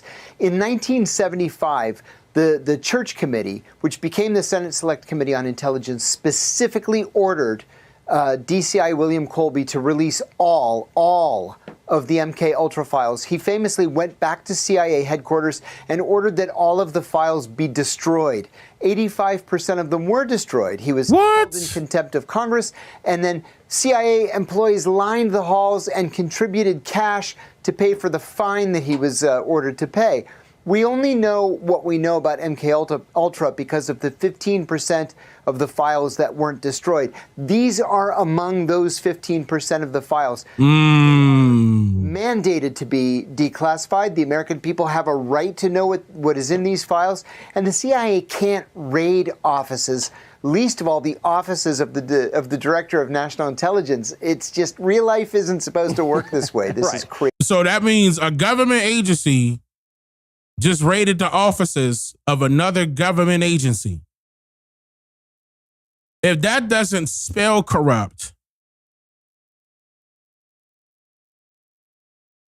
that just goes to show you that there's another entity controlling this whole thing by remotely off somewhere on an island, sipping margaritas and got the laptop on his lap.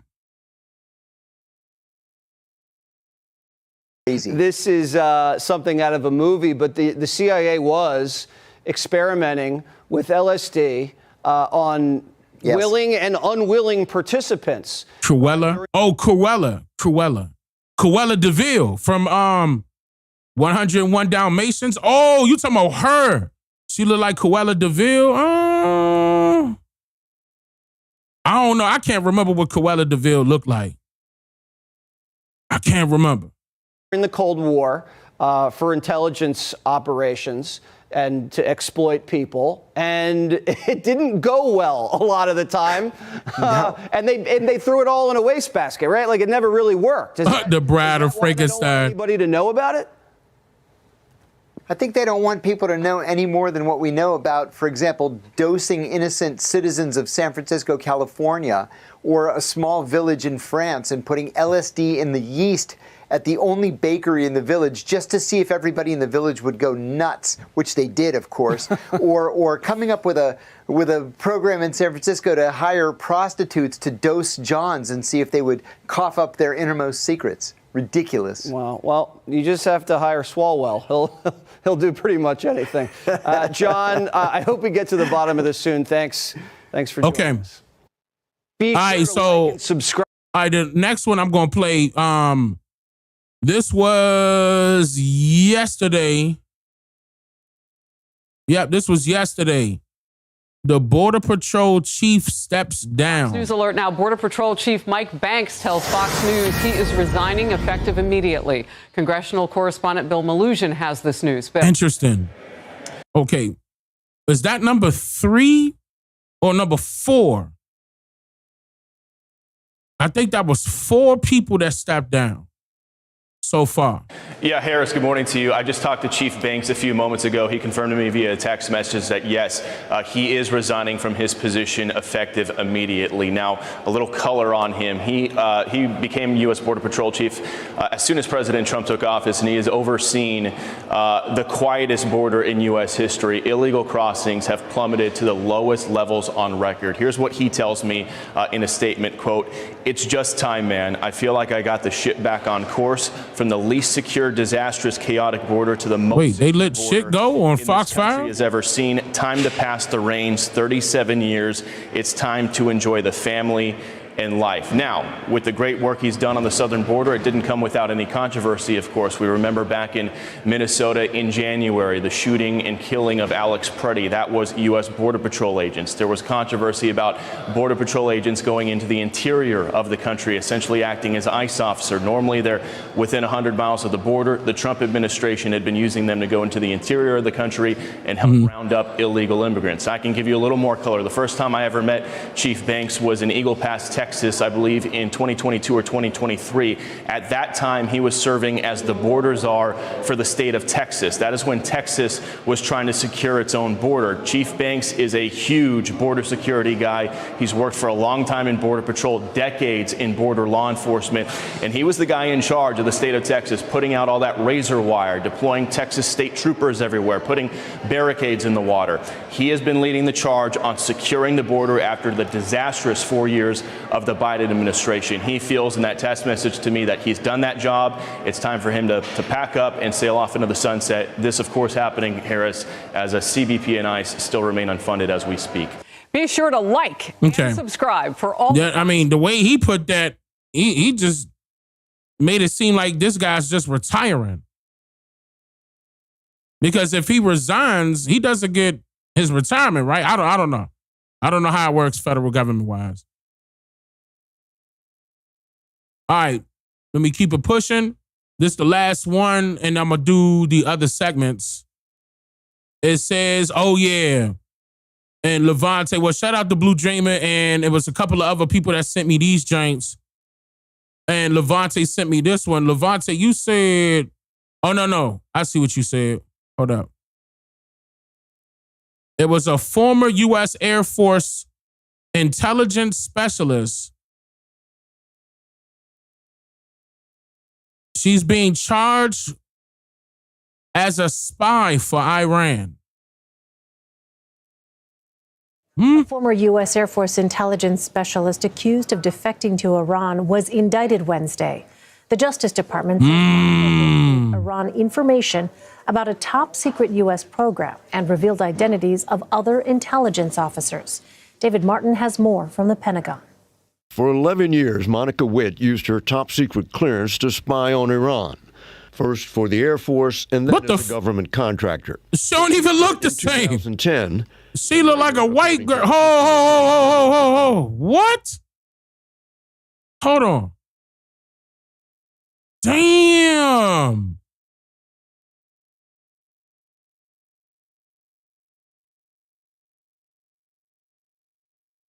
She look like 3 different people. White, Muslim, bruh. Wow. Oh no, bruh. Y'all believe that's the same person? Oh no. I think they playing games. Wait a minute. They showed us 3 different people, bruh. I don't think this is. I don't know. Where'd that mole go? The mole not there. The mole is there. And I can't really tell right there. Mole. No mole. I don't know, y'all. See, this is another reason why you got to question everything. Okay? Because I'm saying, no mole. Mole. I don't see a mole. Could they just be giving us anybody? Just so they could distract us with another false story about Iran, right? Let that sink in. They've been doing this, though. All right. For 11 years, Monica Witt used her top-secret clearance to spy on Iran. You said it could be covered up by makeup? And then as a government. Wait a minute. They gonna cover up a mole that deep by makeup? I don't even see the indent. What type of makeup do that? I mean, I guess, I don't know. Yeah, ladies, y'all gonna know. Y'all gonna know. Look. Ladies, y'all gonna know. Right? Nah, she grew a mole. The mole is the makeup. How about she was the mole in general? She allegedly got arrested for working with Iran, right? Contractor. But she quit in 2010 and later, according to Assistant Attorney General John Demers, told the Iranians all about her secret work. What we've alleged is that what she provided them was the identity, name of a secret intelligence program of the U.S. government, as well as the identities of an intelligence officer. She first made contact with the Iranians while attending Wait a minute. anti-American. Stop. Hold on. Let me move this over. Where am I? Okay. Come back. Let me see this. Program of the U.S. government, as well as the identities of an intelligence officer. She first made. Damn, she don't look the same. Made contact with the Iranians while attending an anti-American conference in Tehran. After Witt returned to the U.S., she started texting with a go-between, a person holding dual U.S.-Iranian citizenship. Oh, she got dual citizenship. Who was assessing her potential as a spy. Wow, that picture don't look like. Witt told the go-between she might do like Snowden, an apparent reference to Edward Snowden, the one-time contractor for the National Security Agency who leaked troves of top-secret documents. Then defected to Iran. She appears to have switched her allegiance to thinking that the United States, where she was born and raised and worked, was not where her allegiance was anymore. Iranians create so-called target packages on the American intelligence officer who had run the secret program, along with several others she knew. A target package in intelligence community parlance is... Her bone structure did shift. I roll back to show both pics. Guys, that pic does not look like... Then she defected. Watch to this. Iran. She appears to have switched her allegiance to thinking that the United States, where she was born and raised and worked, was not where her allegiance was anymore. Witt helped the... Does not look like her. Look at those two pictures right there. You can see it right here. They don't look like each other at all. The jawline is different. I mean, again, it could be like how some ladies are saying in the chat, it could be makeup. But damn. I mean, and that's true. Men, we seen it. We didn't seen where women look like a totally different person with makeup on. And that could be a good thing. That could be a bad thing. Makeup could do things for a person. Different cheekbones. Yeah, that cheek part and that chin. The cheek, the chin, around the lips. All of that is different to me. It don't look the same. All right, hold on. What time? All right, I'm going to come back. Let me just show that part again where they showed, okay, this one and then this one. I mean, y'all. I'm looking at the nose. Nah, the nose could be the same. Let me see the eyebrows. The eyebrows are the same. The eyes. The eyes are the same. I'm guessing this is her. Man, but it looked like two totally different people.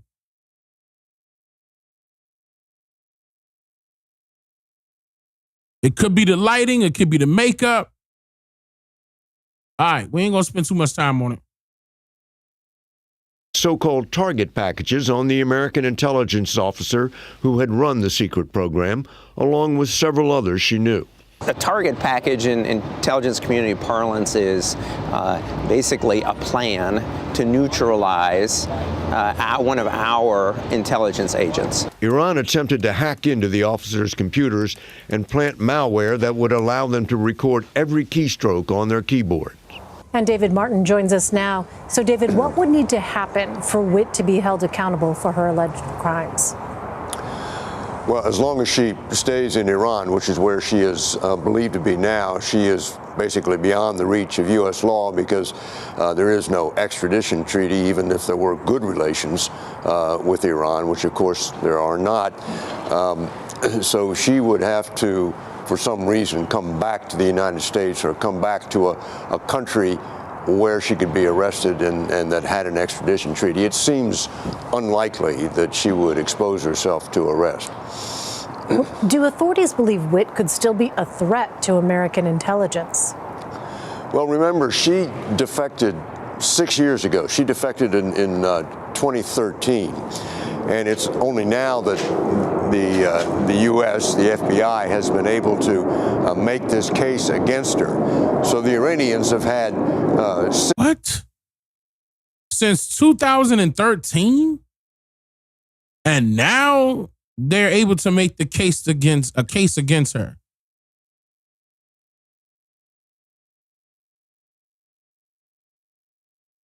That sounds suspicious. It took them that long to gather up the evidence, or were they spying on her the entire time? Were they trying to collect? 2013? If she was an actual threat, they would have handled her that same year.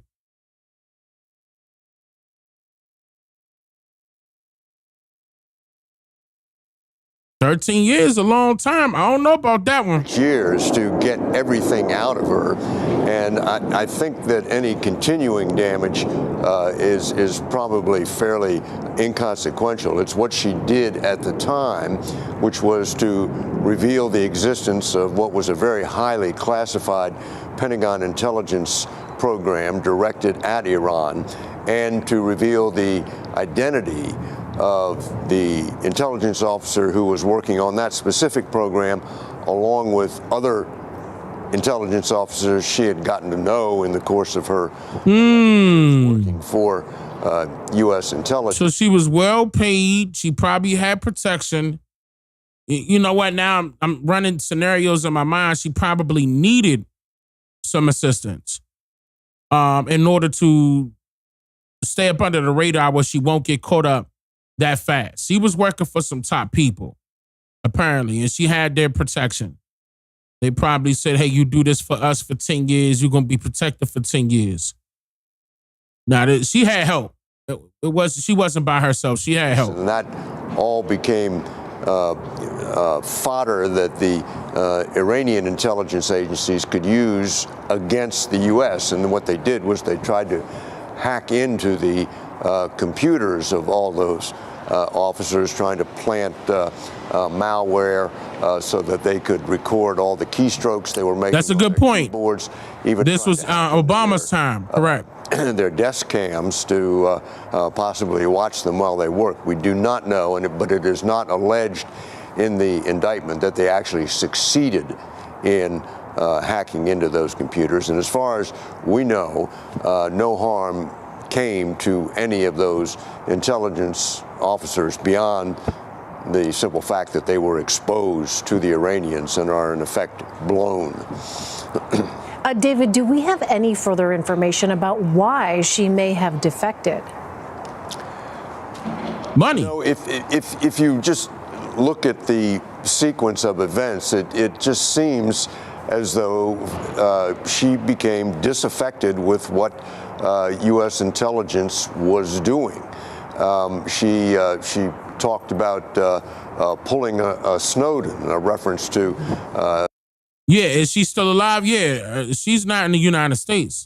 Edward Snowden, who had once worked for a contractor working for the National Security Agency, and then had leaked troves of top secret documents. So she seems to have become just disenchanted with what the U.S. supposed to let a plane pass. And she went to Iran to participate in an anti-American conference in 2012. And I think was spotted by the Iranians then, who quickly realized that she had some potential to have some secrets that the Iranians might be interested in. And then they spent about a year trying to check her out, and then finally she defected for good in August of 2013. All right, David Martin at the Pentagon for us. David, thank you. Sure thing. Interesting. All right. Now, another part that I'm getting ready to get into. Hold on. Something so. I'm about to. Wait. Not that one. This one. I want to talk about this because I feel as though before I get into the other segments dealing with our people, that this is dealing with our people as well. But it's a lot of us who have been led astray into thinking that we need to be on the side of the Democrats.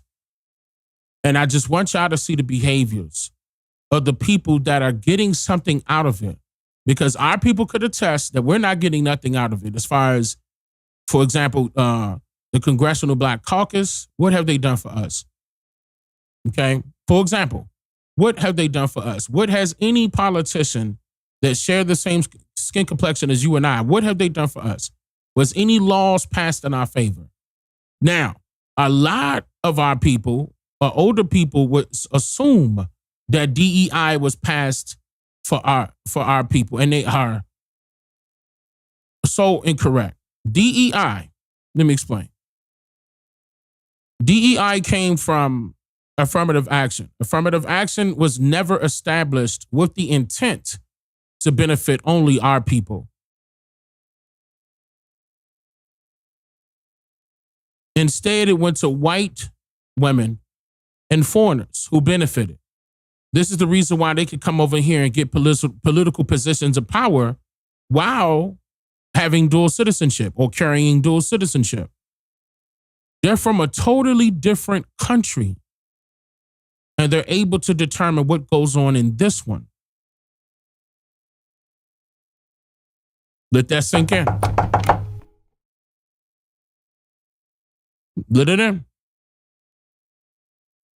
But now I said, okay, I want to let the people know about the Democrats' history. And I actually showed you both sides, but especially the Democrats. I had a series out, and I still have it out on my YouTube channel. A part of that series, dealing with the political realm of things, was about the Civil Rights era. And I exposed the Civil Rights era. Legs, thank you for the gift. I appreciate that. And I exposed the Civil Rights era to let you guys know that it was all about benefiting foreigners. In fact, a lot of the organizations that were created back then were created by foreigners, with whites included, by the way. NAACP, SNCC, SCLC, you name it, white folks was in there. You name it.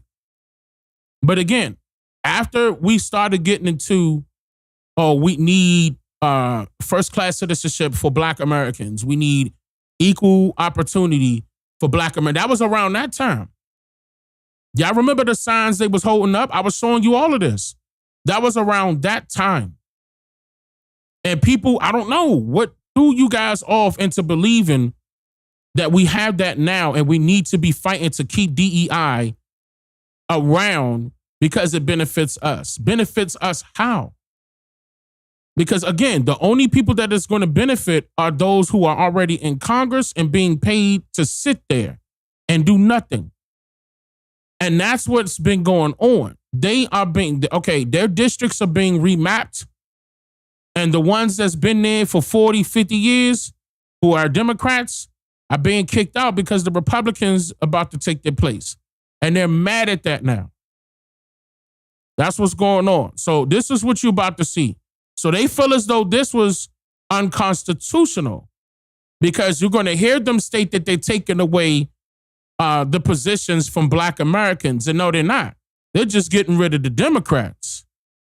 Peep game. And the foreigners on top of that, because that's who is going to affect foreigners and white women when it comes to DEI, though, by the way. But you'll see. Hold on.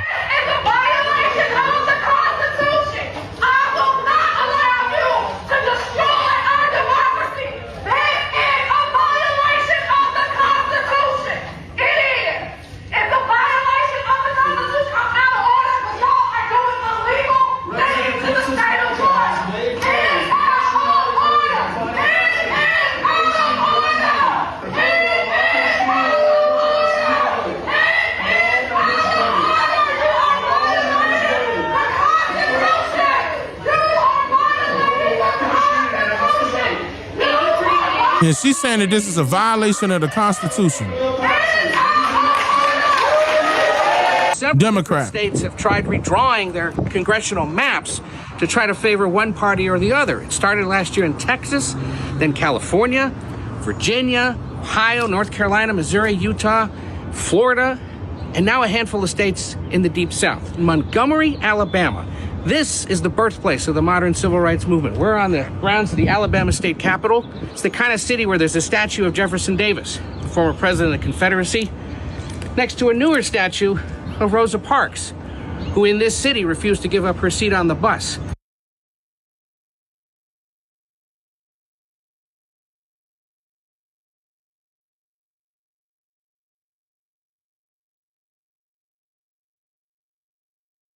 Next to it is who? The statue of Jefferson Davis, the former president of the Confederacy, next to a newer statue of Rosa Parks.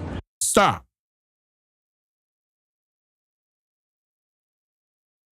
My film is out there. Mother Rosa is out. That's on my website right now, DaneMakeYouThink.com. It's called Mother Rosa, the mother of the civil rights movement. That was me and Tanisha's research. And we got to the nit grit of why is she being so duly noted? And she not even one of us.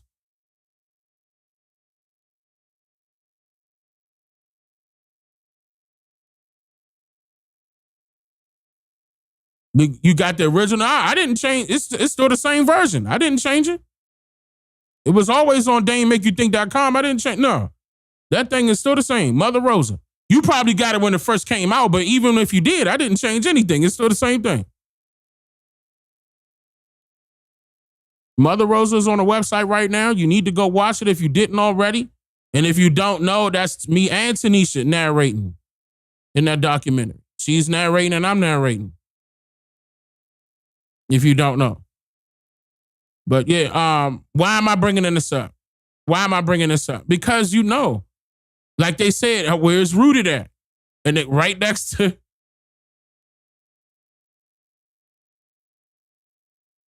They got Mother Rosa, huh? As a representative of our people.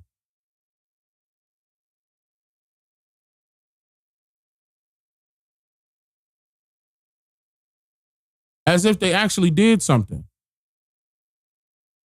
Me and my wife showed you in the trailer. The picture where they were showing her getting fingerprinted happened a year later after the incident, when she was already arrested and let go. So why are they taking pictures of her being fingerprinted a year later?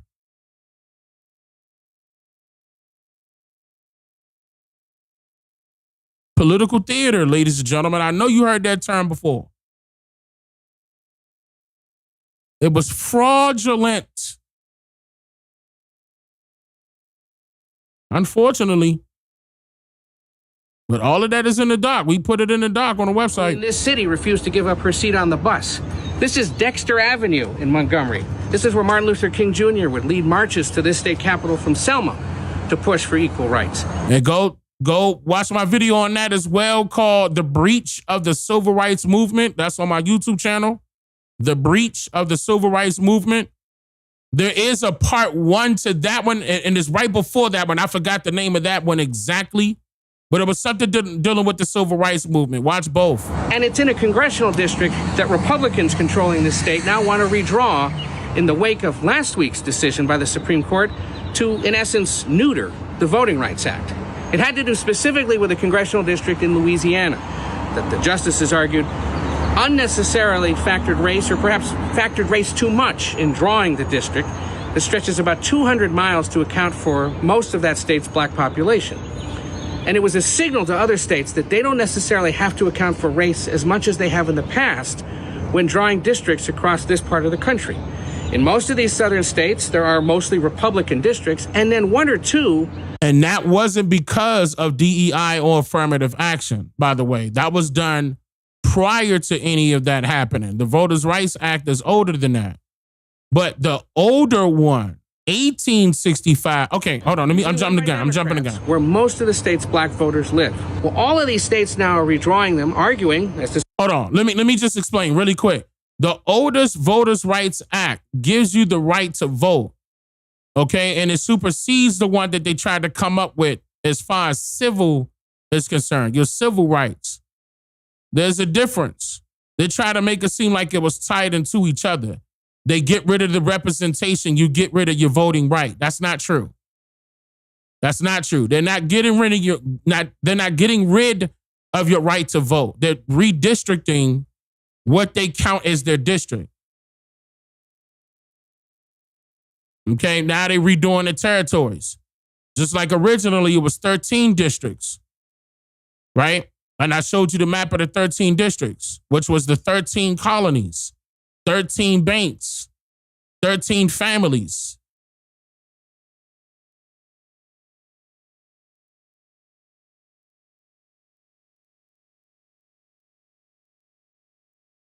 You get it? Now, okay, and the reason why I'm saying that now, okay, let me, here's another thing. To play on that term, the Black Caucus, as an example, the Black Caucus had 13 founding members. The Black Caucus been around since 1971. If it's anybody that you want to get mad at, it should be them. Because since 1971, 2026, that's 55 years. Since 1971, 55 years. Name one thing the Black Caucus, the Congressional Black Caucus did for so-called Black Americans. Name one. And that's even when DEI or affirmative action and then DEI came through. Name one.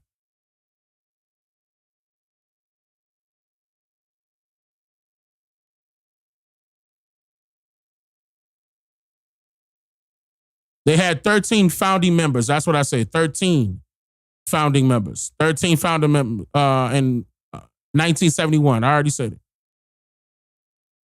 So that's 55 years. Yeah, I'm right. That's 55 years, 2026.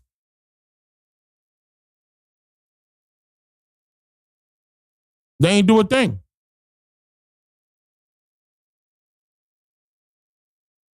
Not, they gave a speech. Not, they gave they took a photo. They hosted a conference. Or they created some symbolic resolution that they wanted you to support. No, I'm asking, what did they change in favor of the so-called Black American families? What exactly did they do? Now, some of them, okay, let's say, for example, one or two of them got some laws passed or got an act passed, some type of bill. They spoke about an issue. You know, they marched and spoke at the podium. They shook the president's hand. I'm talking about, what did they do? A measurable that played in effect as, or can be considered as a measurable benefit for our people as a collective. What about land protection? Anything, name it. How about that anti-deed theft? Well, I was going over that in another video. How the Jews pulling up talking about something. They found the loophole in the deeds and they able to grab people's deeds from right up under them. How about that one? Well, anti-deed theft is still legal. And that's what the Black Caucus in Congress. Y'all peeping game?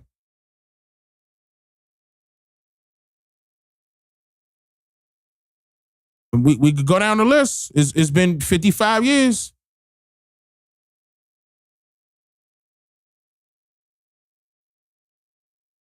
We could go back to the COVID situation. How a lot of people, especially our people, lost their jobs, lost their homes, lost their families, lost their family members. Black Caucus was in Congress. DEI was at play. Affirmative action was already in there. What's the excuse? There's no excuse. That's the reason why you need to be, and I always said that those folks that's in Congress right now that claim that they represent us need to be held responsible. Because to be honest, they've been in there for so long now. What have they done? Where is their progress report? Why are we not holding them niggas accountable? We just, oh yeah, they got in there. And then what? They need to be going off of what we say, the rules and regulations that we set, what we want done, and how we want to be represented in this country in a political sense. We not one time came to them like that out of 55 years of their existence. So what are they there for? It's not for us. It's always been for the benefit of foreigners. And that goes for any politician that share the same skin complexion as you and I told you this government's history has always been on the welfare of immigrants. That's all they're about.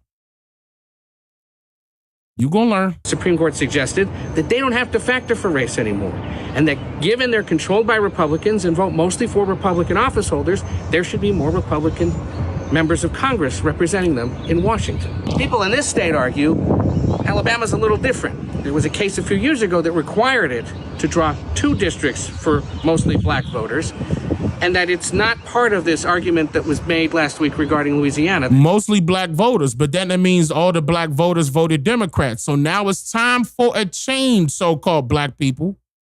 You didn't see the Democrats do a thing for you.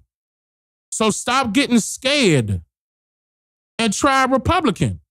And make sure you got somebody that's going to represent you. If you going to, go by this government's rules and you fine by what they say so, I will put somebody in there that you like. That is a Republican. Since they switching hands, it's either that or we need to be creating our own. And I'm for all that. I'm for that, brothers and sisters. I want us to create our own. I encourage us to create our own. We need our own party. We shouldn't be linking up with their parties. We shouldn't have got with the Democrats to begin with. And Malcolm X told you that. They were always the enemy. Enemy number one. Should have known their history. Things have been worse here, or weren't handled as well, that Alabama shouldn't be allowed to redraw the lines. Is this a Republican power grab? No, I think what it is the legislature in Alabama being able to exercise their authority.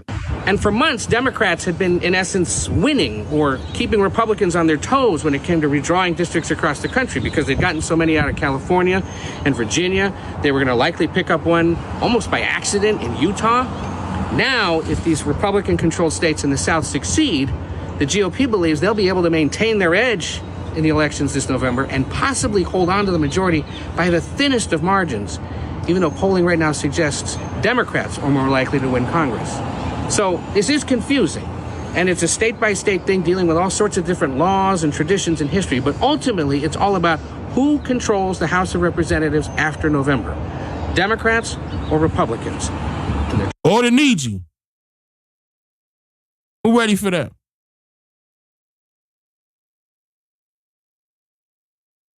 The Democrats had their term. The Republicans had their term. We gave these people chances already, y'all. We gave them chance after chance after chance. We're going to give them another 50 years to get it right for us? Or are we going to do it for ourselves? It's either you with me or you against me on that note. And if you're against me, then you ain't thinking well. Because, you can't name a time a Democrat nor a Republican did anything for you, historically. You can't name it. Did any of them have our backs when our people were getting bombed in Tulsa, Oklahoma? Washington, D.C., Georgia, the Carolinas, Florida, New York, Virginia?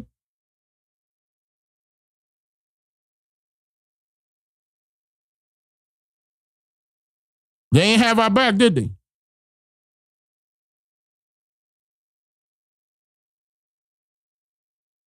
They ain't have our back when our people were getting lynched for their political position or ideas.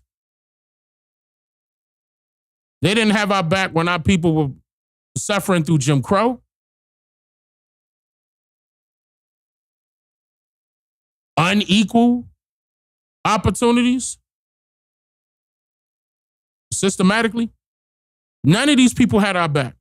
Then they're not going to have our back now, realistically speaking.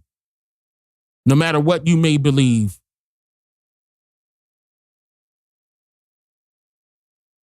Our people need to do for what our people need to do for themselves. We're better off doing it that way. It's more respectable doing it that way as well. Make these folks bow down now.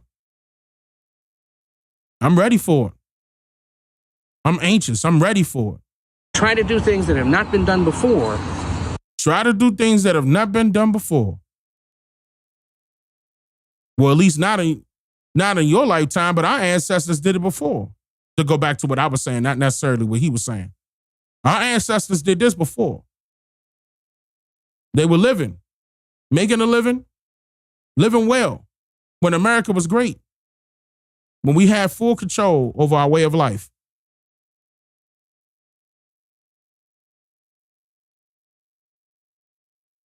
Come on, y'all. To make sure you can do it. The House leans either red or blue. Mr. Chambers, you want to give your name and your organization? Otherwise, we're going to keep complaining. Representing myself.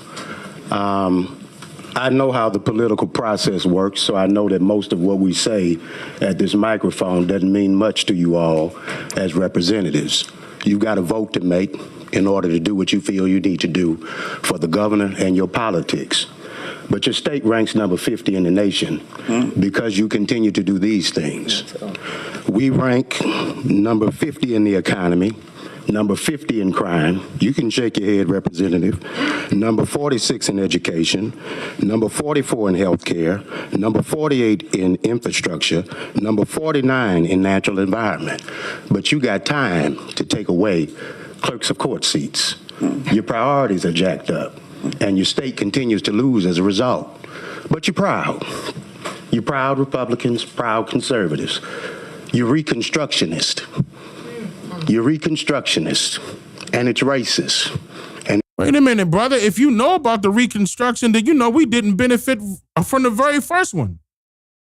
You're right. They've been Reconstructionists, and so have the Democrats. Don't forget that they were once their own political party, the Democratic Republican Party. They were literally two heads of the same snake. What makes you think they're any different now? every one of your votes reflect your moral character and the lack thereof. Now, I go to church just like you all. Right after that. I don't know if we read the same Bible. Do good, seek justice, help the widow, the orphan, the oppressed, and the poor. Isaiah 1:17. Now, you can strip up the Constitution of this state. You can restructure New Orleans all you want, but you're losing even your own voters. Because last year, you lost every constitutional amendment you set out the Capitol. Every one of them. In your own districts. Wait a minute, young. And you from Louisiana. What have the Democrats did that whole time that they were in positions of power for the so-called people of color in Louisiana? When nothing gets done and you want progress, you make change.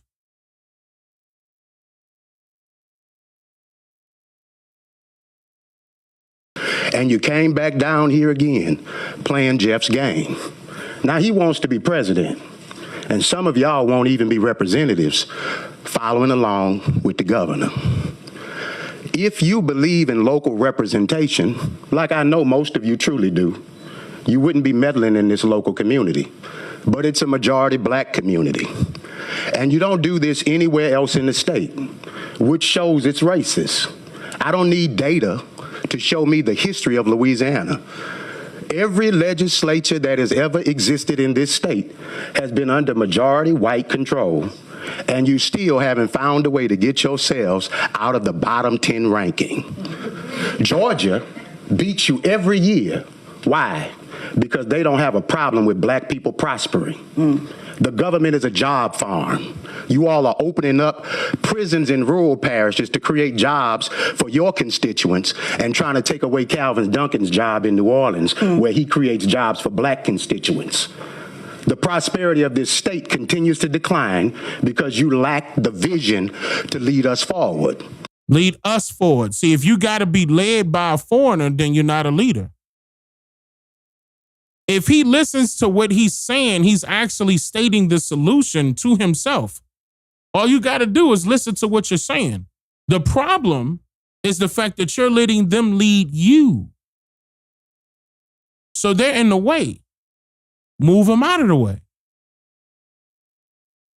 That's the solution. Move them out of the way. This is a waste of the voters' time, and I know you're going to vote the way you... It's a waste of your time, too, just like you said in the beginning. You came up there, and you know what's going to go in one ear and out the other, no matter what you say.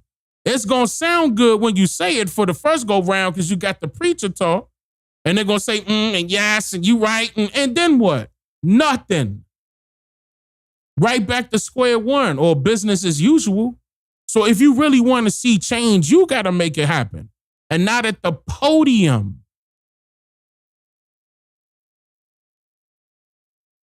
Stop looking for the government to help you.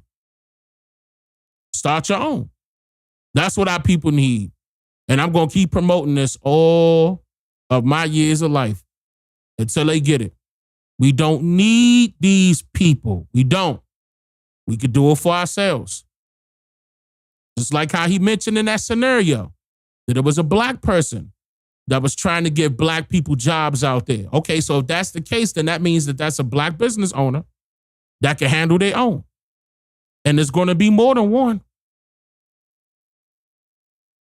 Start grabbing the things that allows us to take control of over our infrastructure, especially in agriculture. And do not allow the government to dictate what our rules should be, what our goals should be, and how our policy should be ran. You, my brother, are putting too much energy in talking to these foreigners as if they actually give a fuck about what you got to say.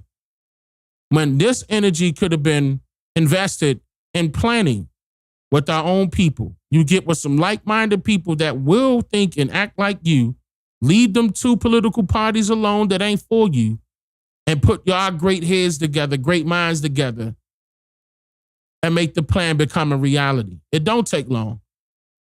It don't take much. But wasting your time up on these podiums ain't doing nothing. Unless you find we're getting clipped and going viral and that's it. If that's what this is all about, then so be it. You just there looking for attention. Like the rest of our people be doing, unfortunately. They ain't authentic enough. If you are authentic, it'll show. You want to vote anyway. But I wanted to look you in your faces and tell you this is weak, self-serving, and cowardice, and you're reconstructionists, and history will remember you. Thank you. All right, we've got 2 red cards left to testify. I'm not accepting it. In 2026, black folks still have to come down to this legislature and beg for something that they rightfully were born to have. Stop right there. Why they got to come down and beg? When is black folk going to get tired of that? Come down and beg. When did that ever solve a problem for us?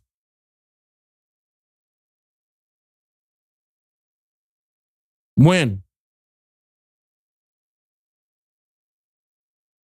Did we get any civil rights, or did we gain any civil rights from begging?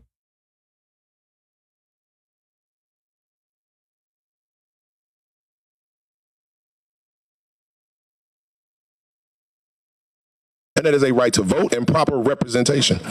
We live in a time where one of your colleagues can turn around and tell an audience of women and black men and women, more specifically myself, you need to shut up, boy. I know who you're talking to, sir. And you, instead of telling him and correcting him on the mic, you tell the crowd that I need to maintain order. It's that we are the problem inside of this building. The people came and showed up in droves because you are trying to interrupt the flow of what they were rightfully deserved. And that is proper representation. Let me tell you what racism is. See? And you don't even need to tell them what racism is. You need to be telling them what proper representation is, because apparently you don't know what that is. Proper representation is not going down there to talk at the mic to see who could scream the loudest and sound the best. And outcome what? You're looking at the same result each and every time you're doing that, right? You talking to a brick wall. You talking to a brick wall. They're not listening to you. They don't care about your outcries. All of that sound like crying and begging to them. And calling them out on their shit ain't solving nothing too, because they ain't got to see a day in jail, right? It's corrupt. But nah, you going to tell them what racism is as if they don't already know it. Like that's not their daily routine right now. Racism is when you insert your privilege and you use it to push out your superiority against people who look like myself. And in the words of Congressman who didn't know that? Cleo Fields, I wake up every day and I can't. You think you cooking because you stated the obvious? Watch this off. They can't watch that off. And if you're going to vote and tell us that we should not deserve the right to have proper representation because of the color of our skin, that's emphatically wrong. Now, whoever said that? Who said that we can't have the proper representation because of the color of our skin? Who said that? Who stated that for a fact? Whoever stated that was wrong. Because if that's the case, then how you get there? With a suit on. We don't have the proper representation because of the color of our skin. We don't have the proper representation because they put niggas like you in the forefront. Somebody that could easily control. And I don't even know you.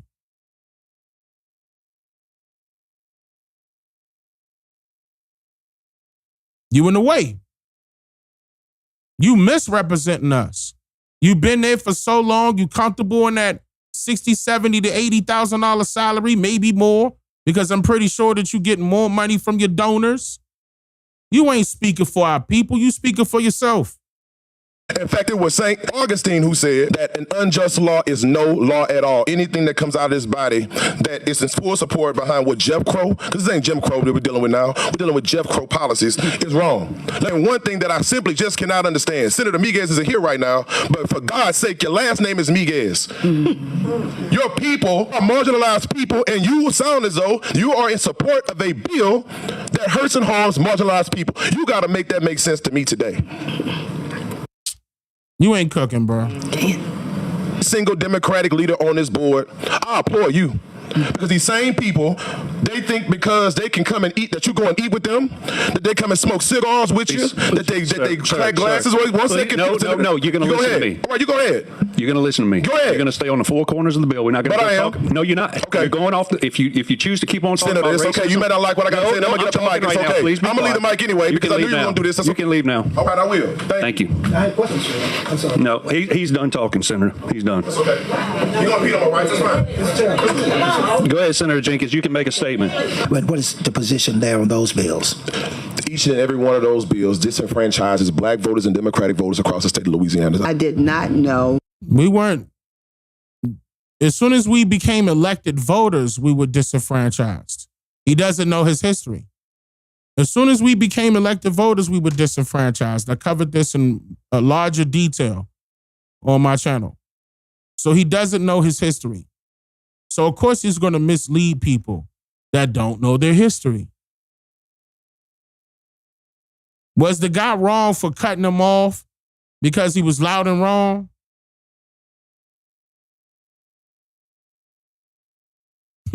That you have been told to shut up. I did not know that the actual quote, Senator, was, "Y'all need to shut up, boy." That is so offensive, and I do want to apologize on behalf of the Senate. Don't apologize on behalf of somebody. Let them do their apologizing. And if they don't want to apologize, why your black ass apologizing for them?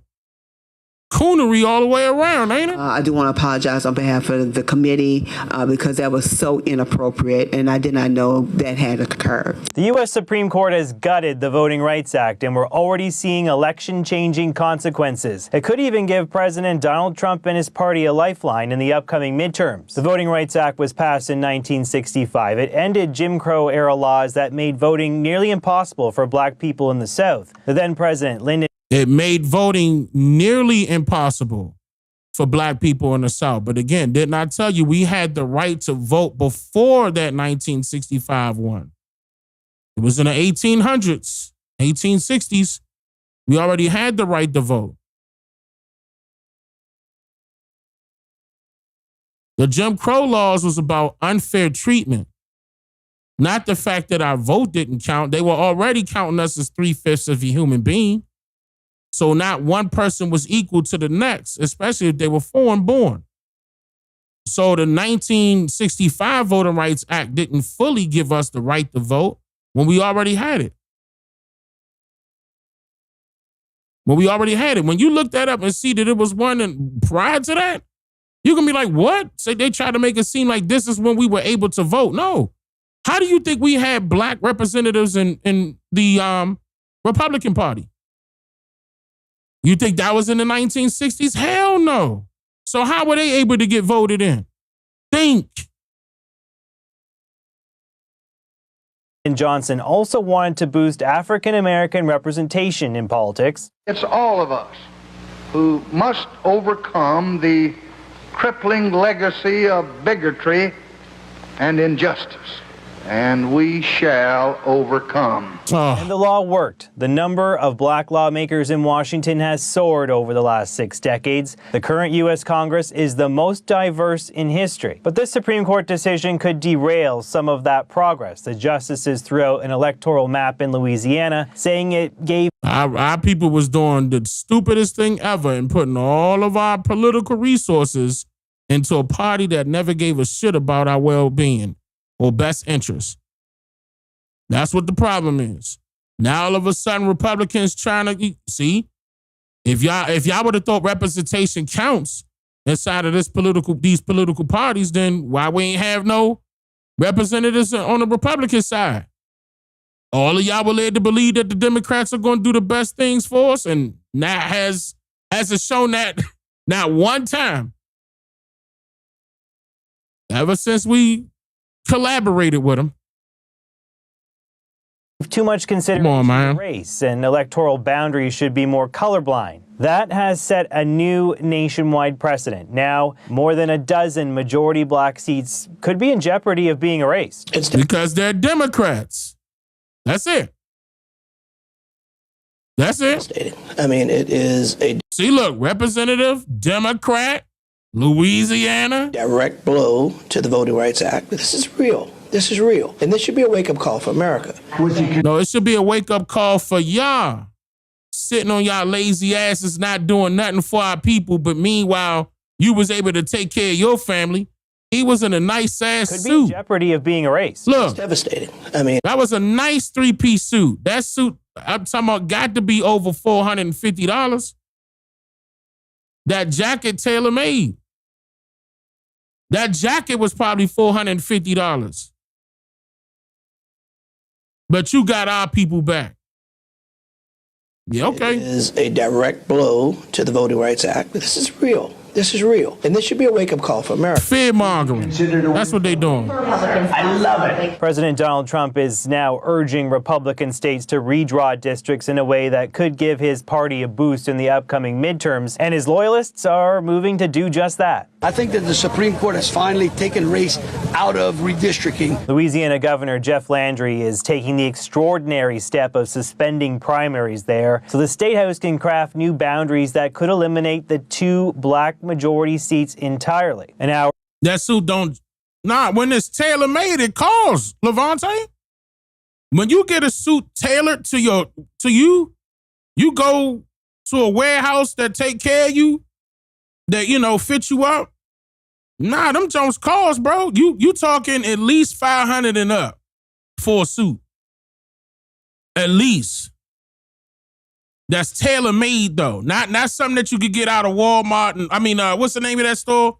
Burlington Coat Factory. Not them. I'm talking about a tailor-made suit. That's $500 and up. They gonna look, the socks cost. The socks cost.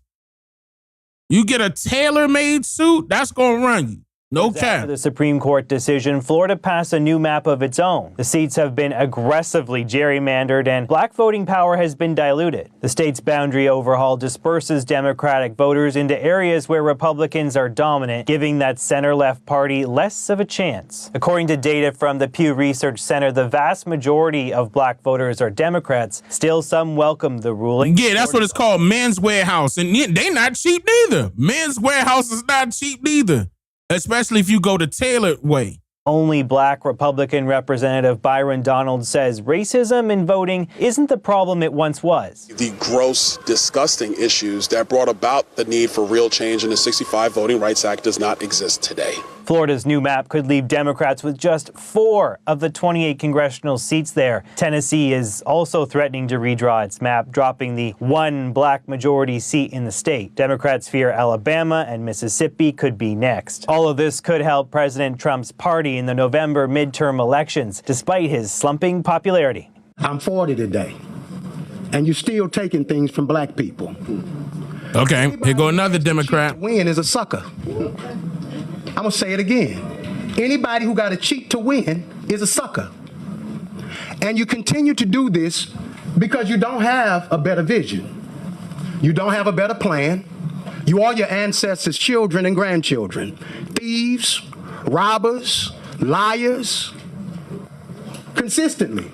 Because you'll go to church on Sunday, tell the Lord you love him. Pray, but you ain't praying out of the same Bible I'm praying out of. Can't be. Isaiah 1 and 17. Are you directing this to us? I am. Okay. I'm asking that you don't directly. No.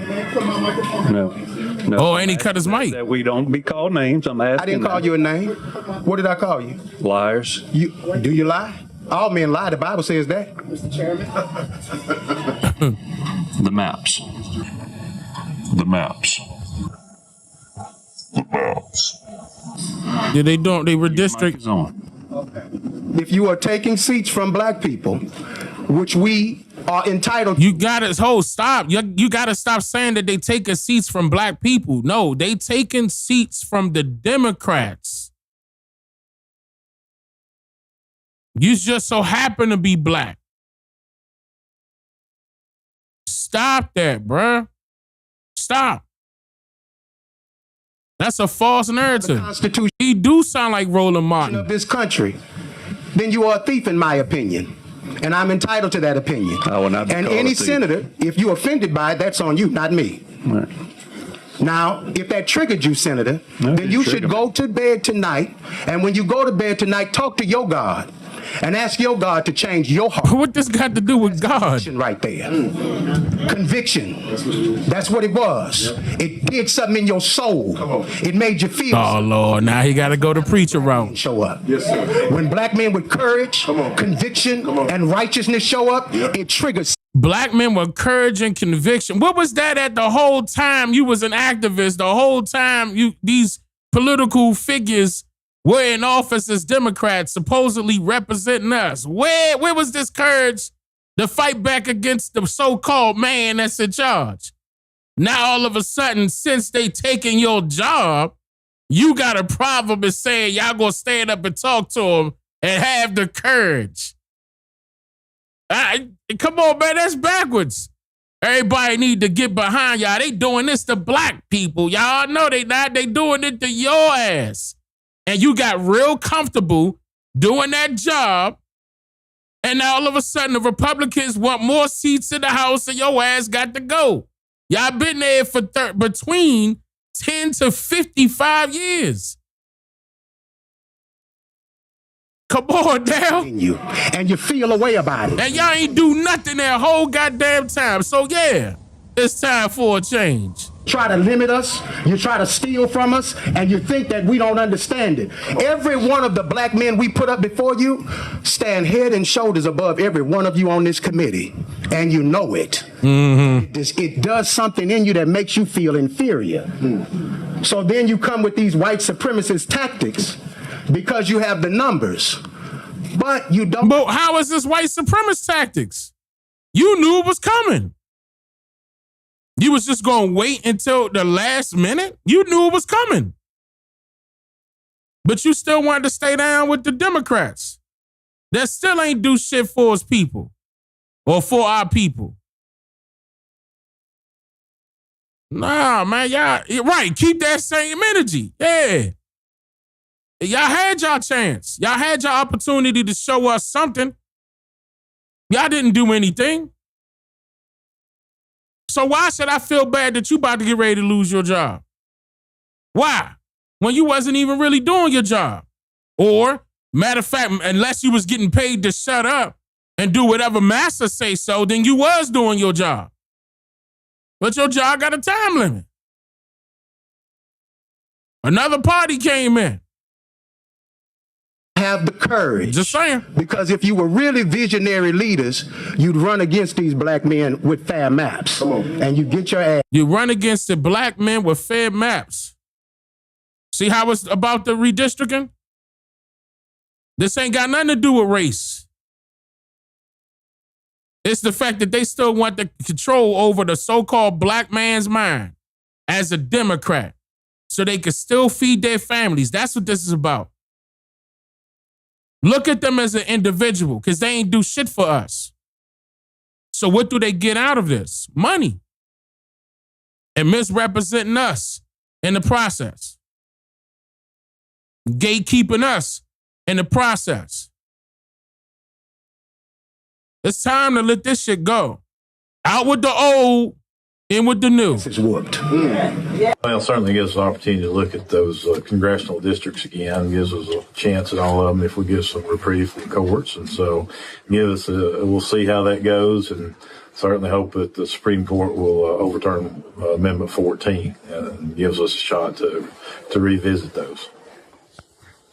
So what would you say from your perspective? I mean, other than Mr. Pro Tem, everyone was relatively silent on the goings-on. What would you say from your perspective is the biggest misconception about what the bills do, and a message that you'd like to see out there? Yeah, that's a great question. I think the biggest misconception is, the thing about it is, people tend to forget what happened when this thing went to court before. We actually, the Republican Party had that seat in, I guess, in Mobile, number 2 seat, that's the congressional seat 2.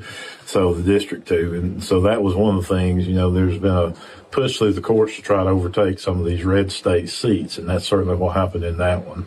And with the ruling that happened in Louisiana, we felt like it gave us a chance to maybe regain that seat, but also opened up District 7. So I think that's happened. All we need now is the courts to overturn 14, and we can look at a new election. The thing is, if we did nothing was going to happen.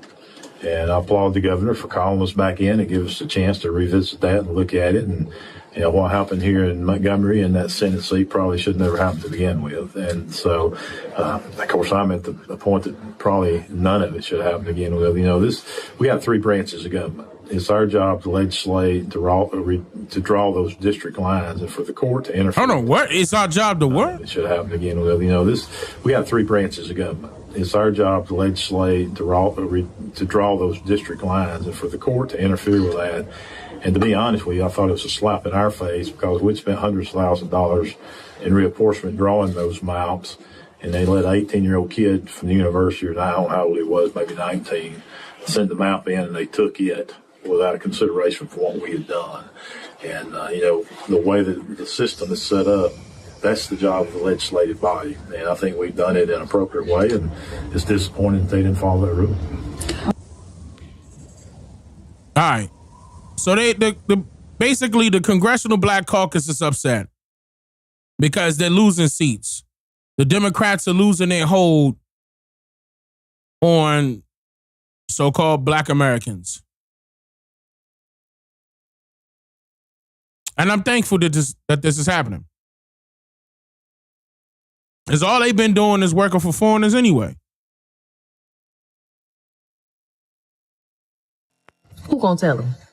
Baby, I'll tell you. You know that Ancestry DNA back in 2007, they actually changed their test. Why? Because the Afro-Indigenous, the copper-colored indigenous people that look like me here in America, y'all call us Black Americans, African Americans. Yeah, guess what? Our DNA came back as a part of the E haplogroup. You know who the E haplogroup is? The House of Israel. We Hebrew, baby. Then whenever you decide to do your research, you're the ancient Hebrews are the American Indians. So why would you recommend for entertainment purposes only? I literally called those companies. All right, hold on. I'm not going to agree with everybody's, everybody's take. I'm not going to always agree with. Okay? I'm just not. But, oh,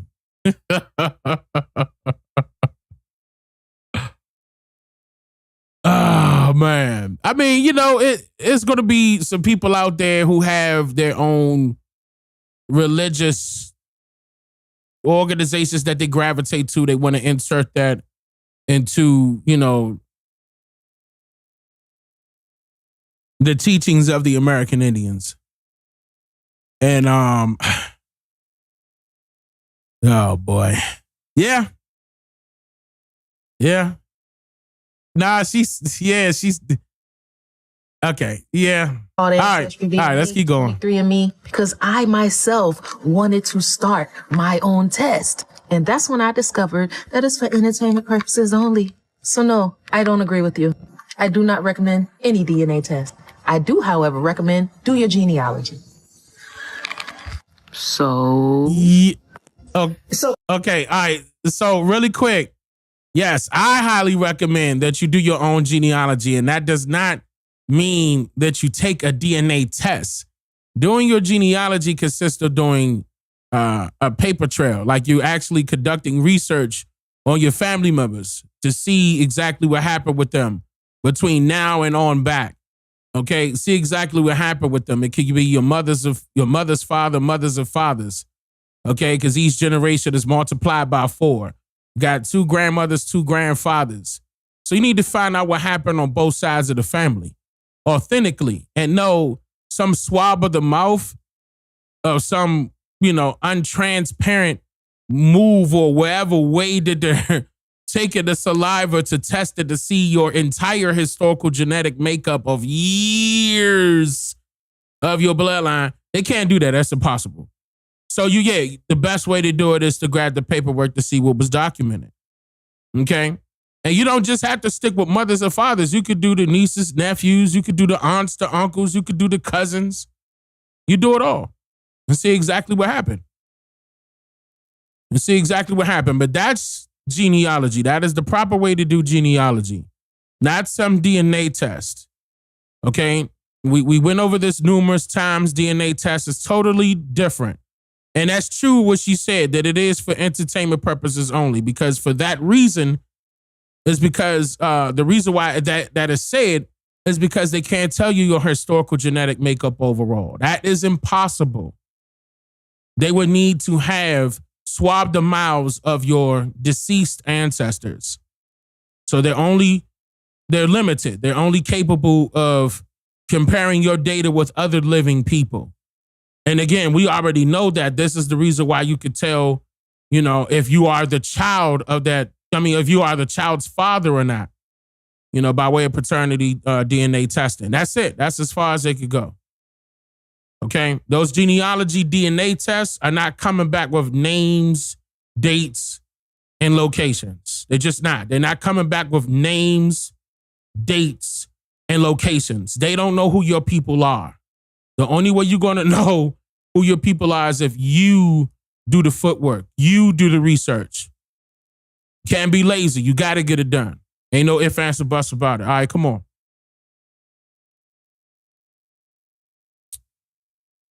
Wrong button. My bad. Can we celebrate? You say, what are we celebrating? Can we celebrate the fact that we now know that we are the indigenous, and some of us knew a long time ago. I've been knowing for about 10 years. But can we just celebrate that? I know there's a lot of evil going on in the world, and I know we have not gotten our land back. I get all that, but we got to celebrate every win. We got to celebrate even the small wins. But this is a big ass win. We know that we are the indigenous. We know we didn't come over here on boats. We know that we civilized the nation. Can we celebrate that? So how should we celebrate? For every person that knows 100%, and maybe you've known for a long time that you are the indigenous, can you just drop that comment? I am the indigenous to this land. Can we just write that to celebrate Black History Month? Because even though we're not Black, even though we're not African American, can we just celebrate I am indigenous is what she's saying? I am indigenous to this land. Can we just write that in the comments? Black people are the original inhabitants of America. Part.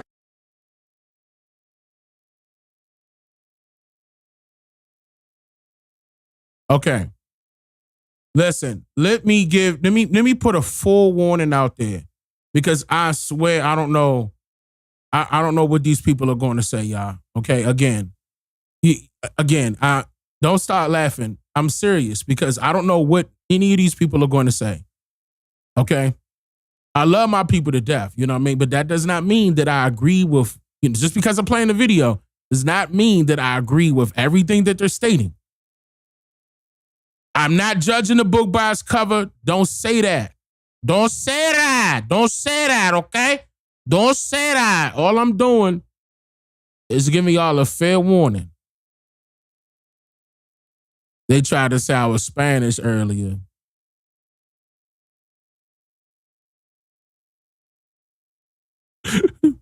Somebody called me El Danny. It's like that. Come on, y'all. Come on. Too. So this white guy had the audacity to come under my video and tell me that I'm ashamed of being from Africa. Or he said I'm ashamed that my ancestors are from Africa. Now, why would I be ashamed of that, you goofy? I know my ancestors are from Africa. I wasn't ready. You goofy. Hold on. Africa. Or he said I'm ashamed that my ancestors are from Africa. Now, why would I be ashamed of that, you goofy? I know my ancestors are from Africa. Life originated in Africa hundreds of thousands of years ago. See, I'm glad I gave my warning. I'm glad I gave my disclaimer, rather, because I disagree with all of this. Our people did not come from Africa at all. Black people, melanated people, the black race, we are an ancient race. We've been here before any other race. Pause for a second and read it.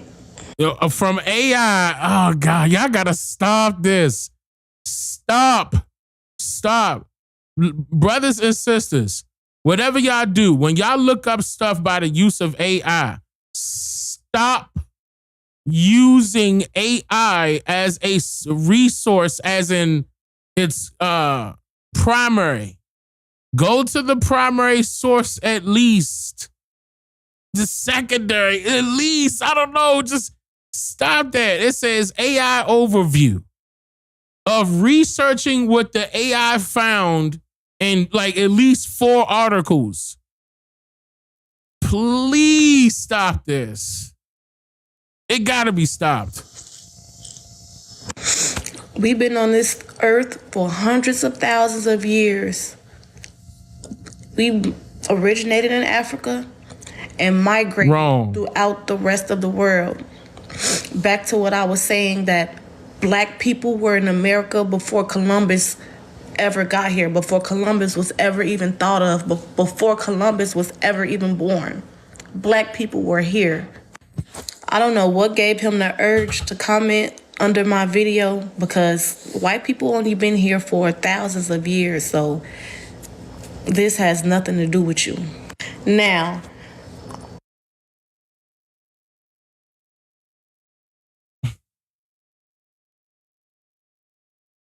I'm about to end stream. I'm getting a headache, bro.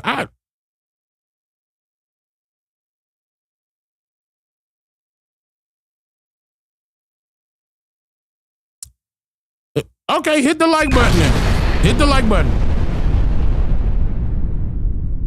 All right. Okay. I didn't clarify it in my other video, but sorry if I offended some Aboriginal Native Americans, but there are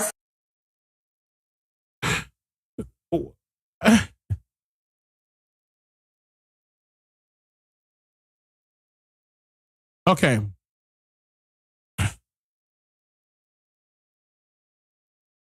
I'm sorry I offended some Aboriginal Native Americans, is what she just said. Dane, sometimes you got to be patient with these people. I've been patient with my people for 10 years.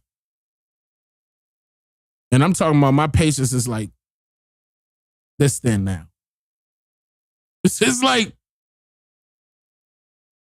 hold on. I'm trying to find something that's thin. No, I'm gonna use this alcohol pad. My patience is this thin, right here.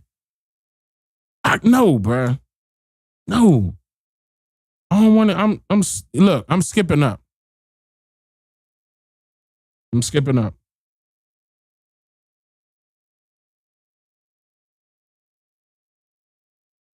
Oh my God. Okay, let me. Okay, I'll listen. I'll listen. nothing to do with you. Now, I didn't clarify it in my other video, but sorry if I offended some Aboriginal Native Americans, but there are some, and they mixed in with these people, the people that bought land under the Dawes-Jones Act. That's why I said I needed to. Not everybody should have a mic. Not just because they have a cell phone, just because it allows you to record, that does not mean that you should be popping up on the internet like you know something. Not everybody should have a mic. I'm moving up. I'm moving up. Y'all get mad all day long. I'm not listening to that no more. Why? Where you from? What's your background? You American? Dirty black American? No. What? Hold on. You said dirty black American. Just chill out on that dirty black American comment. That's all. Like. I'm sorry. You really took offense to that. I apologize. Anybody would take offense to that. I'm sorry. Said that though. I'm saying, why would you even fix your lips to say that though? I'm confused. Because that's just my experience. Like, It's your experience? Yeah, so I apologize. What experience you had? If I offended you. You accept the apology? No. Like, that's super disrespectful. Like, So from your experience, you probably dated one so-called black American. Whatever reason why you calling him dirty, got the right to say that in front of every so-called black American man you talking to? What country you from? Because you need to hurry up and run back to go get them type of men that you like. You need to hurry up. What are you doing over here? Nah, I hope this go viral so anybody that date her, play her. Be in and out. When you said that she Haitian? Never fix my lips to say, and I know some dirty black Haitians. And I won't say that y'all don't have culture. She Haitian. Everybody cheat on her. God damn it, everybody. If you run across that female, cheat on her. She want to call all black men dirty? Cheat on her. Do her bad. Do her bad. Do her so bad that she gonna want to go back to the Haitian men. You shouldn't have left. If Haitian men were so good, what you doing over here in America? Talking about some dirty black man. Where's she getting that from? Ain't even explain how. Just from experience. Experience. But yet, she joining a podcast. Look, she joining a podcast featuring two so-called black American men. She knew what she was doing.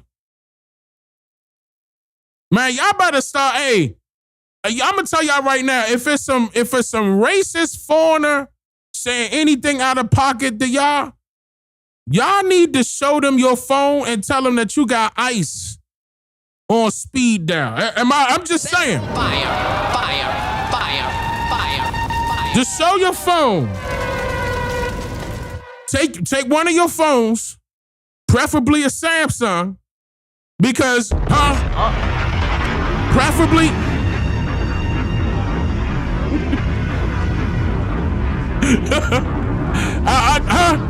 Watch the iPhoners. Watch the iPhoners. All right. Like y'all have the things that y'all do. We are the culture. Like, Okay. Y'all have the things that y'all do. Just like we are the culture. That's just it. like, okay, so then Caribbeans are a culture too. No, y'all have a culture. Copy We are one. The culture. That's two different things. Right. I agree with that. He putting her in her place. Really from Africa, America would have never told you. I mean, what's the point of I agree with someone's last name, taking mother away from daughter, taking son away from father, making sure they can't speak their language, making sure they don't know their culture. If you're just going to turn around and tell them the exact location where they're from in the first place, it just makes no sense. What makes sense is telling them they're from somewhere else so they won't connect to their actual land and heritage and culture. Think about it. Peace to the gods. Mm-hmm. I agree with that.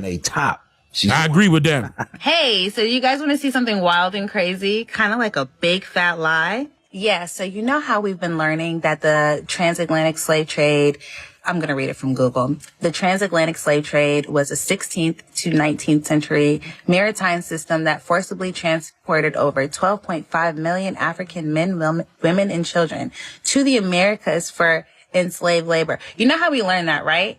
Well, can somebody explain this? Because, you know, that was a business and all businesses track all their records, right? So explain this. I already explained this. This is one of my main points that I went viral on. I explained this very point right here. So because it's Black History Month, I wanted to do a little digging. And then she going on slave voyages. On slavevoyages.org. Even on the main website, it says explore the voyages that relocated more than 12 million enslaved Africans across the world, right? And we learned that most of them came to the Americas, correct? Okay, let's see.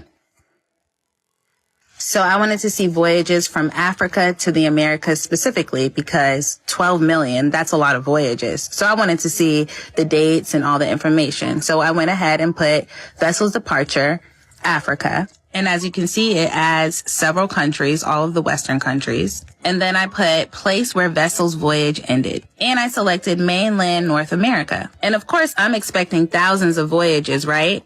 So let's see. Surely the records are accurate because this was a business and a lot of money was spent. No, they're not even showing you the records. Okay, keep in mind, these are numbers that they put up on a website. They're not showing you any record. Right? Just note that. Why is there only one voyage from Africa to the Americas in 1803? One, with a total of 109 embarked and 106 disembarked.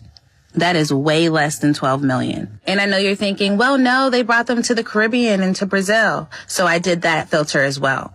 I changed the vessel's departure from Africa and places where the voyage ended. I selected mainland North America, Caribbean, Spanish mainland Americas, and Brazil.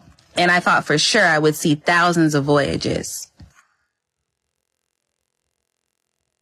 And would you look at this? Only 2 voyages from Africa to the Americas. So I went to decide to do a sum total to see how many Africans came to the Americas. And would you take a look at this? Captives embarked, 414. Captives disembarked, 408. That is a hell of a lot less than 12.5 million. Not to mention, I already broke this down. I broke down that their numbers weren't the same and they kept changing them every they tried to change it every 2 years, especially when this website came out.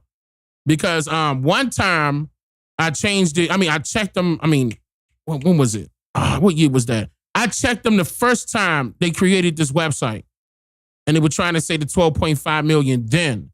What year was that? I think that was 2016, if I'm not mistaken. It was either 2016 or 17. When I checked them, the first go round, they changed their entire website. Like the whole website looked different. And they manipulated the numbers again. So it went from 12.5 to 30. Hold on. What was the number? 36,000? I'm trying to remember. What was that number, y'all? Y'all remember the videos? Because I showed y'all. And they even, we had Henry Louis Gates Jr. on tape stating the number again. It was 36,000, right? 92, that's right. So 92,000, that's it. 92,000 between the 1800, correction, between the 1600s and the 1500s and the 1800s. Yeah, they were lying the entire time. They were just making it up. There's no record of where they got this information from. They're not even telling you where they got this information from. They're telling you who helped create the information. Yeah, 300,000, then down to 92,000. Yeah. So 12.5 million was their first number. Yeah, then that 300,000 number, then the 92K. Yeah. You actually see here captives embarked from American countries in mainland North America to other mainland North American countries in the Caribbeans. You see the numbers are almost 10 times more drastic. You see that? So that means, just like Martin Luther King said, we were captives in our own land, right? Not this fictitious story that they made up saying the majority of us came from Africa, when literally there was just a handful. So we can't let these people keep lying to us and keep giving us these false narratives when we have all of this potential to go online and look up this information for ourselves. And again, they're just telling you the numbers. So they've been changing it. Well, I think we're catching them every 2 years now. I believe that's the pattern. It seems like we're catching them every 2 years where they're changing the numbers. But either way, they're changing the numbers because they're not even showing us where they're getting these numbers from. So they're not accurate. And there's too many times where they're manipulating the numbers. They're not accurate. They're changing the story as they go along. You want to stay in the dark and be in La La Land, that's on you. But the truth is out there, and it's time for this system to be exposed. Well, family. Yeah.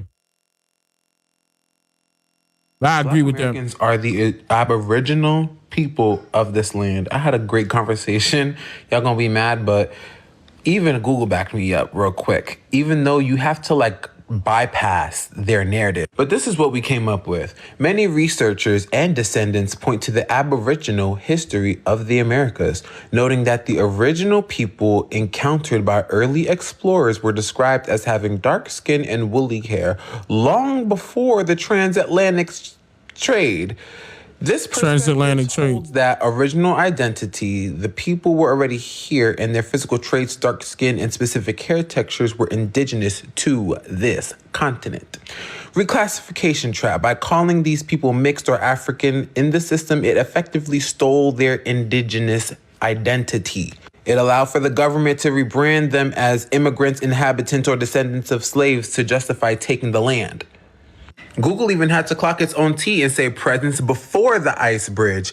These Aboriginal communities were established in the Americas well before the period associated with the East Asian migration across the Bering Strait. What you're telling me, Google, is that the people who say that they're Native Americans today, they came later, even after Black people were still on the American land? Let's read a little. No. Still on the, okay.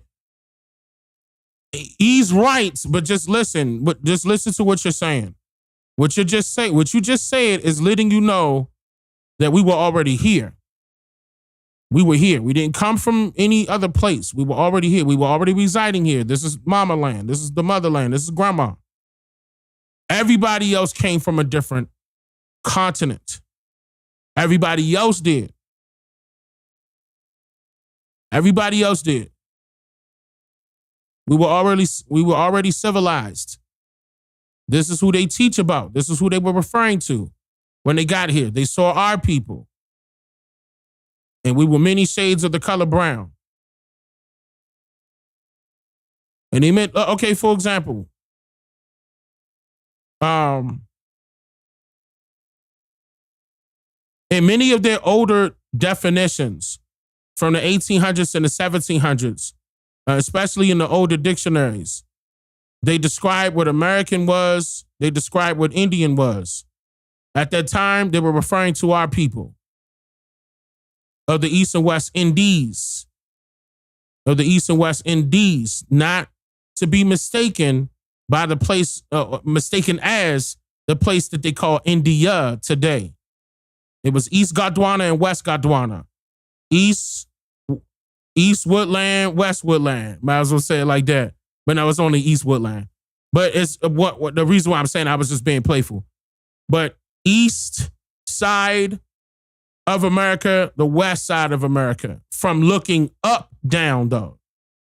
From looking up down, basically by way of what direction they see it.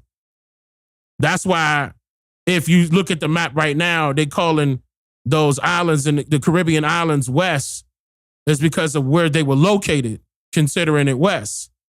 Because technically it will be us being the West and they will be in the East if you're looking at it from a different angle. They will be East, we will be West. Because originally that's what it was called. We were called West Gondwana. Look that up. West Gondwana, showing lands west. Think about that. We'll get into that another time, but I'll bring it up again. But I just want that to be known because they be like, Dane, what is that word that you're talking about? That was before Pangea. That word was used a lot in Algonquin. That's an Algonquin term. No further. The mixed Algonquin is the language. And that's another thing I got to get into. We got to get into the languages now on camera. We're going to talk about all this. We got some 5 live streams coming up. Erasure, terming these original people as having mixed heritage, as if we're African and Black Indian, which is what our original classification was under the United States government because we were prisoners of war, because there was a previous regime in place before the United States government. Keep that in mind. I wouldn't consider it a regime, but it was a government already in place. I wouldn't consider it a regime because they were not in control of all the tribes. Because at that time, you got to think about it, it was no such thing as nations. At that time, there was no such thing as nations. So it wasn't like they were in charge of multiple different tribes. But they did have correlations, the Confederates, that did exist. Terming us to have Confederations heritage is an inaccurate. Before the Confederate Army, way before the Confederate Army. Narrative, by the way, and is a tool of paper genocide, which has already been committed more than 400 years ago, used to strip them of their primary indigenous identity. So yes, if you are a Black American, news for you, this is your land. Connect with the trees and connect with nature. The more that the divine supports you, the more that nothing can be able to come against us, especially when we act in accordance with God's will collectively. And hey, Caribbeans, I have some news for you too. You might also be from the mainland, islands like Jamaica, Haiti, and a lot of the Afro-Indo-Caribbean. According to this Oklahoma Eagle article, it says tens of millions of Black Americans, or rather Indians, who disappeared after 1492 did not all die in the Holocaust. I wrote that. That's my article. I wrote that. That's my writing right there. Holocaust. Don't forget that I was writing articles before I went viral. Inflicted within America. Every European nation that colonized North America utilized Indian. This is the article that made me go viral. Now, Oklahoma Eagle is borrowing it, but that came directly from me, from my website. But yeah, back then they was reposting it. That's my article. That's my writing. I wrote that back in 2015. Indian slaves. And if you know anything about Black America, you would realize that Indian was originally our original classification. Yes, even people who had tight coiled hair, our original status in the United States regime was Indian. Black Americans were reclassified and renamed over 230 times from plethoras of names like American Indian, Afro-Indigenous, Indigenous American. Way more than that. But okay, I like where he at though. Where his mind at, that's good. Okay, keep going. So when they say North America utilized Indian slaves, they're speaking about Black Americans. Black Americans, yeah, for construction, plantations, and mining on the North American continent, but more frequently in their outposts in the Caribbean. See, I was already on point with all of this research before I started putting it out in article format. Damn. I made myself a little old, didn't I? But anyway, that's a milestone because technically this was 11 years ago. But I was talking about it then. I already knew where it needed to go, but then we started bumping heads with our next door neighbors. But they got to get something straight first so they can understand, yeah, we are the same people. This is the Americas, but y'all got to understand that y'all can't be playing around with us when it comes to respect. Can't be playing around.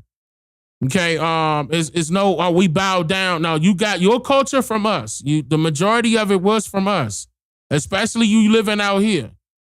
It's just a few things that got to get corrected. Then we'll be able to move forward with them. But right now, we shouldn't even worry about that. Just focus on us. Metropolis of Europe, meaning that these Indians were taken from the mainland of America, shipped all around the West Indies and to Europe, back to Africa and back to America, which would leave room for some Africans potentially to be in. And that's true. It was only a few. American slaves, transatlantic slave trade, please. Because with that only being that few was no such thing as a slave trade. If it was going to be that small amount, that's not slave trading.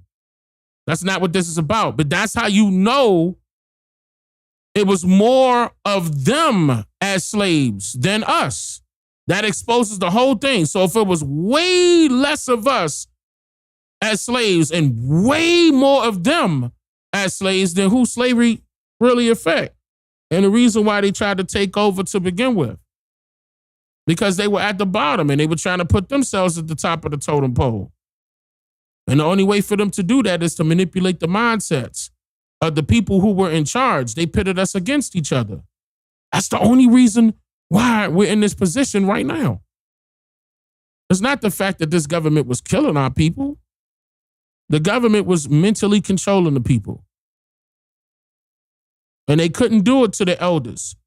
They couldn't do it to the adults. They had to make it mandatory to get to the vulnerable children. The slave trade was about kidnapping children. I know this already. Don't forget that.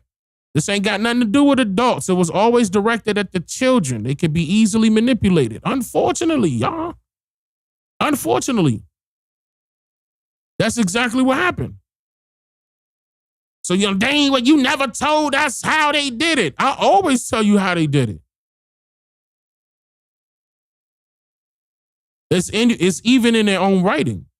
The Virginia Statutes at Large, I showed you that.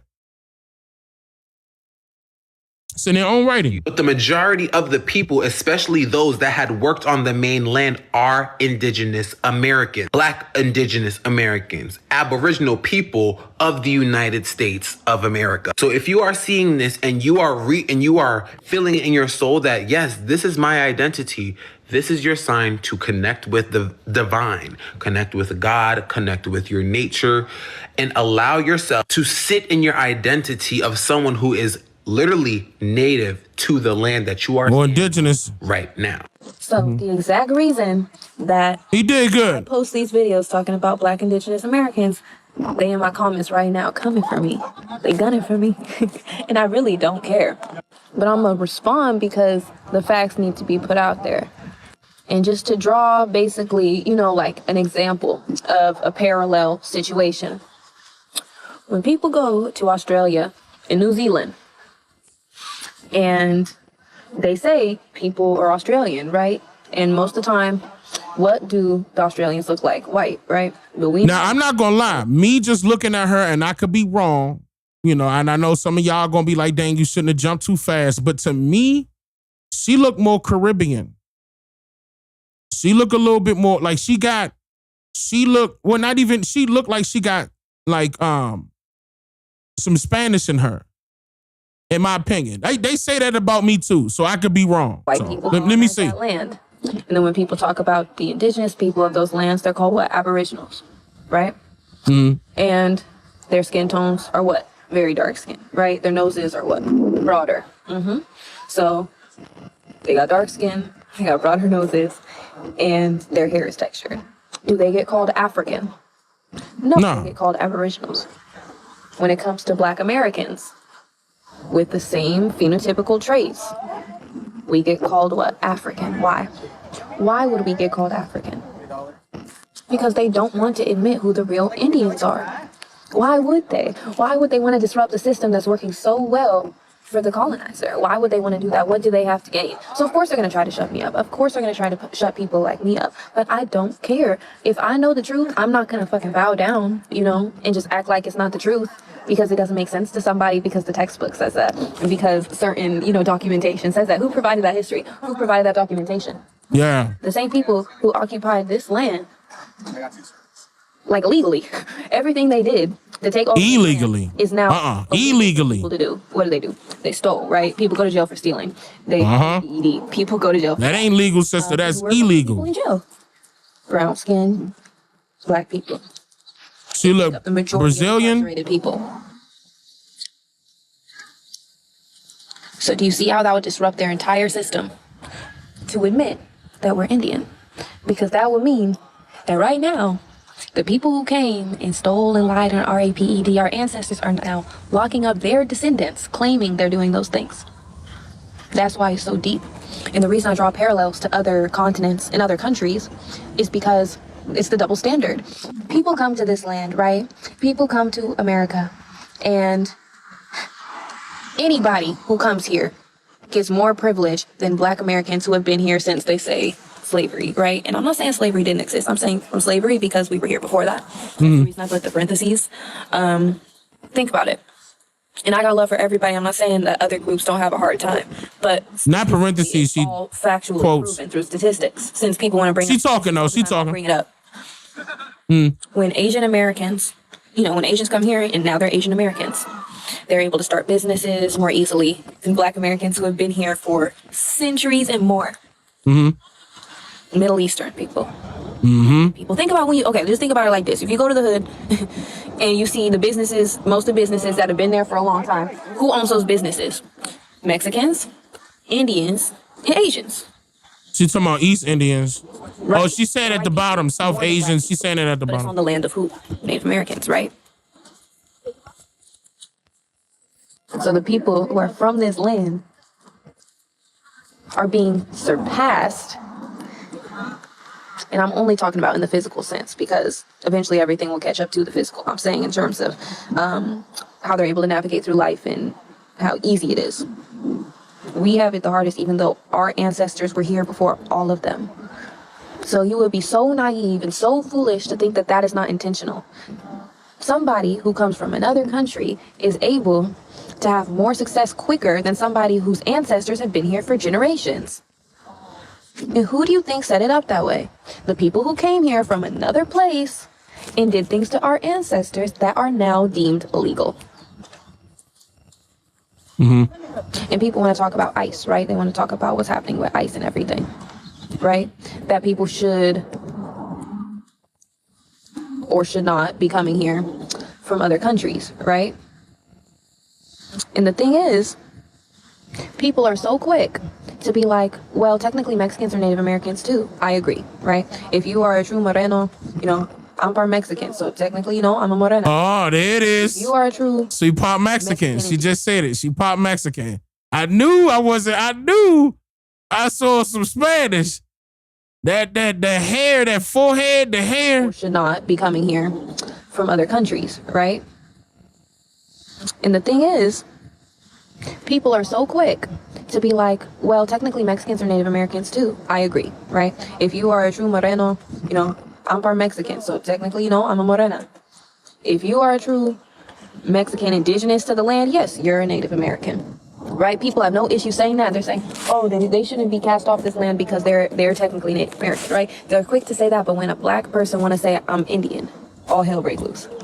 Even though when you search up what traits somebody would have for different regions of this land, it corresponds with how the Black people look from each of those lands. The South is hot, right? The South is hot, the South is humid, and all those things. Adaptations to those land, broad noses, textured hair, darker skin. Now, hold on, let it go. What I look like, and I'm mixed with other stuff. So, my people are from different regions, so I don't look, the darkest you could be, and my hair is not, as like tight curls as it could be. I have European ancestors, so that's why I look more like this But some of my ancestors were blacker than me, and they were Indian. So of course I'm going to speak on their behalf because I'm tired of the lies. And I'm tired of people coming for me. But I'm not going to stop talking about it. I really don't care no more. I really don't care. So, keep following my page and tap in with my posts and everything. I'm going to be honest with you. I like her take. I like it. I like the fact that she kept it real. She young. I'm not, she good. I don't have no problem with what she said. She good. When I have more information to share with the world, people need to expand their minds. Oh, mine is the Native American part. I would have definitely said American Indian. That's it. About people's rights and, whether people should be allowed on this land and all that stuff, then they need to show respect to Black Indians because we've been silent for too long and we've been misled and misinformed for too long. Now we're finally admitting the truth and people want to shut us up and it won't happen. They could suck on my pee-pee and that I do not have because they stupid and they whack. Stop. Everything was fine until she busted out singing. What gave her the right to start singing, talking about something that No! I would have told her, look, cut it right there. You could have edited that down real quick. That's not how you exit? Huh? All right, let's keep going. When the truth comes out. Think about it. Me too. In the 1500s, the people that were encountered when those white folks came to this continent, those were copper-colored people in the 1500s. By the 1800s, these people barely had any melanin in their skin. And they'll tell you, well, they've been bred out by the Europeans that came and conquered. Okay.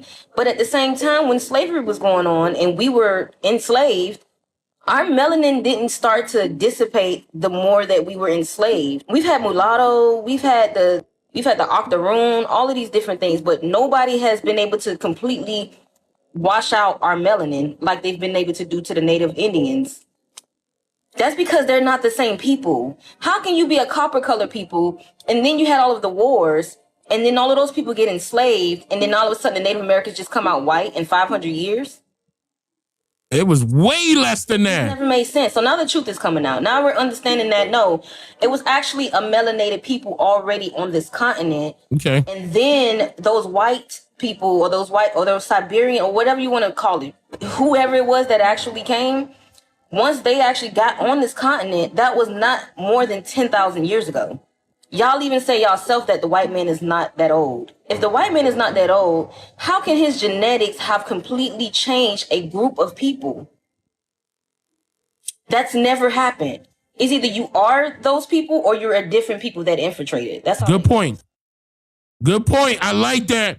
Very good point. I like that point.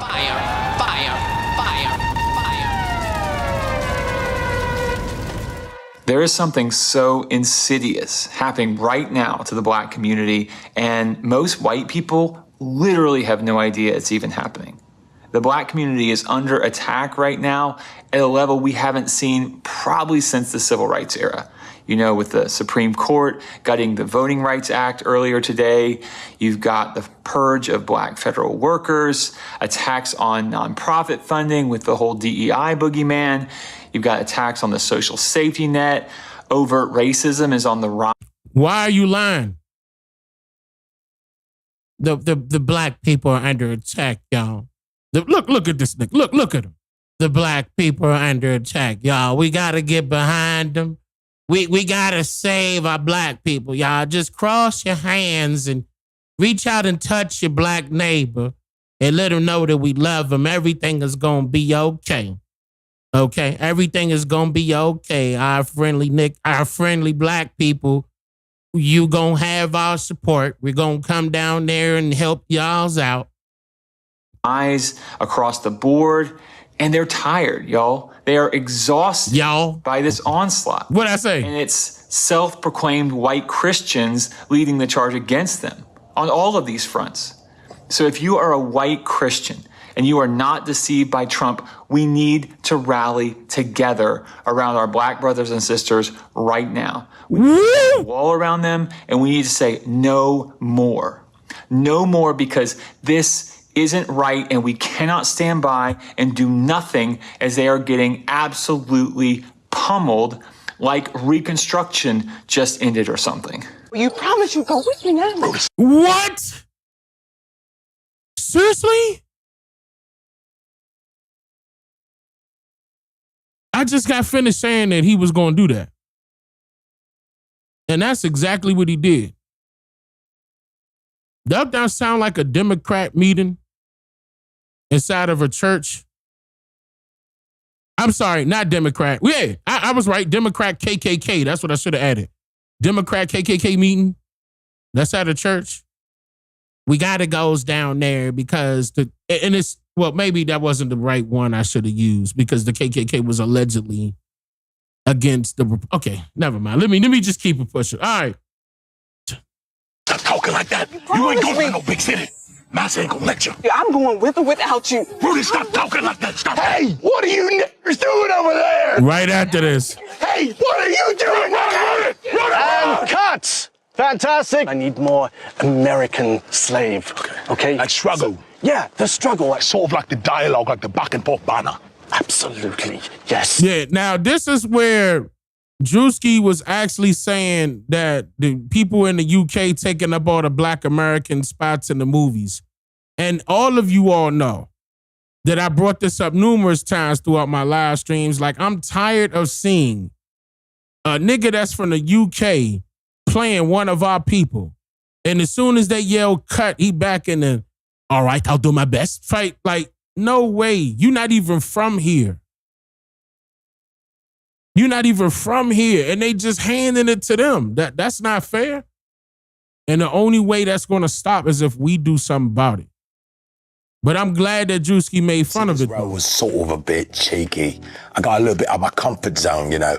During the filming of this role in this character, I felt oppressed, like an American slave, like a lot of struggle. I studied the art. A fantastic turnout on the red carpet tonight. And just arriving, we have Samson DuBois, This is facts. the American Guild Awards. Samson, you look great tonight. How hard was it for you to change your accent? As a little boy from Manchester, I think, I struggle a bit with the dialect, right? But to really get into character for this quite astonishing role that I took on, to say the least. Hey, what's Iris' last name, y'all? This who he taking shots at for real. He stayed trying to play one of us. Like, he the one. Now, don't get me wrong. There's some other UK brothers out there that be playing in American. But what's his name? Ibris. That guy, Eldris. Him. He the one. He the one. And I appreciate the fact that Drewski did this. I appreciate this. All right, 3, Eldris Alba. Okay, Idris. If you fuck with my shit, I'll kill you, nigga. Gonna be fucked up. Fuck. Nigga, we family. Nigga, ain't no fucking family in this state. We not family, nigga. Fuck family. Hey, cut. That's the one. That was stunning. That was stunning. Great performance. That was stunning. Working with a good London boy, and I bother him all the time. I had a call with the director. It was quite quintessential to the role, and great character development behind it. I put this fucking yeah, nigga. I laugh because I'm pimulous and a bit quite surreal. Pimulous. Samson DuBois. Samson, yo, who's the girl? Who's the girl? What's your next movie? What's your next movie? Yo, do you think your British accent gets you all the black roles in America? Come on, bro. Are you serious, bro? Do you think you're better than them? Better than who, bro? Black people. Yeah. Stop it. Aboriginal America. That sound. Why did it look familiar? That last part. That last part actually happened. I saw that before. I'm telling y'all, I saw that before. I'm not making this up. That very last part, they did that before. I saw it on, I don't know if it was TMZ, something. He's copying somebody right there. That actually happened to somebody. Drewski is pushing the line on truth. I'm loving it. Nah, Drewski been telling the truth. Been telling the truth. Dameson Eldris, Snowfall dude, in all fairness, John Singleton gave him that role on Snowfall. All right, that's why he doing. Giving up. Yeah. I appreciate that. And she knew everything. Wait, let me see what she say. Black people. Yeah. Stop it. Aboriginal America. And my grandmother, she lived a long time. And she knew everything about Indians, how to take care of the sickness and broke limbs and everything. No, She knew all the FBAO are herbs. still on. She knew every was herb American out there. All Indian. you had to do Stop was tell erasing her. the What did she Aboriginal speak? What American. language did she speak? American. American. Yeah, and she knew about let's see, Indian. She could tell you anything about that. Like poke salad and all that, these herbs and stuff like that. She could tell you what you could eat and what you couldn't eat. And she was right, too. Yeah. You see why we had so much for her. They lived a long time, she lived a long time, and you lived a long time. Some paperwork. Man, shout out to the elder. And, man, I found a lot of Choctaw paperwork. Like full blood. Duke Deuce. Hold up. Yeah. You see why we had so much for her. They lived a long time, she lived a long time, and you lived a long time. Some paperwork on my ancestors. And, man, I found a lot of Choctaw paperwork. Like full blood Choctaw Indians. Okay. You know what I'm saying? And to find out that they were dark-skinned people was like mind-blowing. It's like, okay, I get it now. Yeah. Yeah. Because I've kind of been seeing that on Twitter lately. Like, it's been going viral. Like, there's pictures of Native Americans, and like you said, they're dark-skinned. Yeah, they were dark-skinned people. The further you go back and you look at them people, you're going to see they were dark-skinned people. They look exactly like our people you see today. In America. Thank you, Duke. Exactly the same people. Yeah. It's like, okay, all right. Some people gonna argue with it, but hey, that's on you. Research for a long time as far as my roots and where I come from, and which basically we really didn't come from nowhere. Not on no goddamn boat. My family always been here. You did some deep research on this. Not on no goddamn boat. My family always been here. You dig? And I really did, which basically we really didn't come from nowhere. Not on no goddamn boat. My family always been here. You dig? And I really did some deep research on this shit. And I know that peel hard for a lot of people to swallow because they got this shit, all these lies, you know what I'm saying, that's been taught to our people for so long, like, you feel me, for manipulation and control. But yeah, I've been doing a lot of truth seeking, and then it went from finding out who I was and what my people was, and to like, all right, what their lifestyle was about, what kind of traditions and ceremonies, and what was their spirituality like. All right, racist. Yes. Since everyone likes to talk about white privilege does. Good job, Duke Deuce. I appreciate that, brother. Fire. Shout out to Have a Comma. You know he about to shut this shit down. I don't even know. Wait a minute. Let me see. Hold on. Let me see. What kind of traditions and ceremonies, and what was their spirituality like? All right, racist. Since everyone likes to talk about white privilege does not exist in the U.S. There's nothing a white person can do that a black person can't, or vice versa. It's not that difficult. I normally don't respond to things like this, but this queen needed some attention and a reality check. Hold on! Stop! Have a Comma. Oh, man. He called him a queen, but this queen needed some attention. Stop! Fire! Bruh! Fire! The facial expression. Hold on. That was so funny. And then he came in and said, I normally don't respond to things like this, but this queen needed some attention and a reality check. Stop, bro. Oh, man. Okay. All right, hold on. There's no such thing as white privilege, especially when the only thing you see in the mirror are disadvantages. It should bother you that you have to positively fight for your image through lies and gaslighting. Judging by the way people respond, or don't respond in your case, to your content, I get why you don't think there's privilege. Because your privilege is not granting you anything. When you're forced to compete in a realm of content creation like this, you know you'll actually have to work for it. You have more stitches and duets than engagement with your original post. You realize that, right? That alone is the privilege that you're missing. You belong to such a loser race that you want everyone to miss the fact that you have to be racist in order for your content to be seen. You have to take the predictable MAGA stance and oppose the superior race just to finally make it on the FYP. And I know you're probably saying, well, that's not a privilege. And that's exactly my point. The privileges you do have are given to you in spite of your inferiority. These are tangibles and systemic changes geared towards making the loser forget he's a loser. Even with white people committing the most crime in this country, you never see that represented in the media. That is a privilege. You literally get the privilege of shopping in stores for things you absolutely do not need without having a worry of being followed. Even with white women historically topping the charts in shoplifting. That's a privilege. You never have to worry about being accused of humiliating your entire race because of a mistake you made. You're allowed to be an individual fuck-up. That's a privilege. You don't have to worry about your government publicly and intentionally working against... Hold on. Hey. Oh, okay. I was not expecting him to lean on him so hard, bruh. I was however comma going in. Things you absolutely do not need without having a worry of being followed. Even with white women historically topping the charts in shoplifting. That's a privilege. You never have to worry about being accused of humiliating your entire race because of a mistake you made. You're allowed to be an individual fuck-up. That's a privilege. You don't have to worry about your government publicly and intentionally working against you while demanding your taxes. Guess what?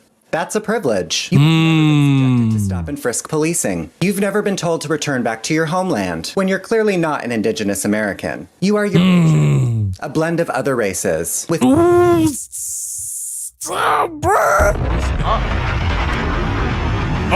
my young. Hold on, however comma got plenty of top videos. This right here, this got to be top 3. This got to be top 3. Oh my God, bruh.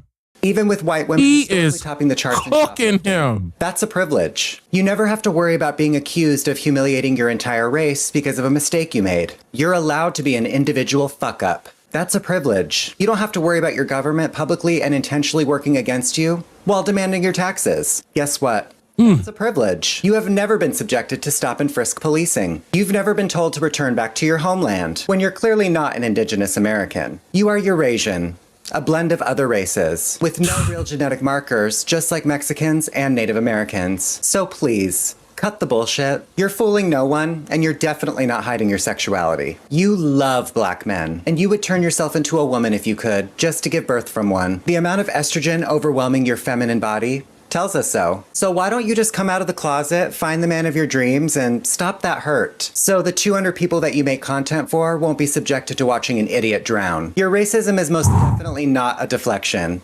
It's a dog whistle. See you next time. Ooh. Ooh. Young, don't piss him off. Don't piss however comma off, bruh. Don't piss him off, bruh. Oh my God, bruh. He just shot from the logo mid-floor and flew in the air and dunked on him, bruh. What?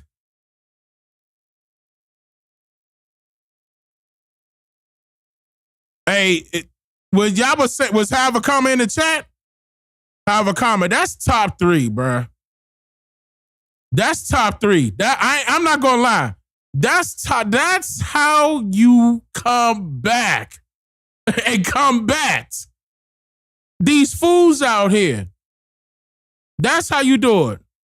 Professionally. That's it. That was. Even though I seen him do this before, don't get me wrong. Matter of fact, that's how I became a fan. Because he did this before. This ain't nothing new. But this top three, this top three for me, in my opinion, this top three, that was fire. That was fire. Absolutely. There you go. What up, Havakama? That was, that's, you just ruined his career. If he ever thought it was going to get started. Oh, shit. Or won't be subjected to watching an idiot down. Your racism is most definitely not a deflection. It's a dog whistle. See you next time. Woo.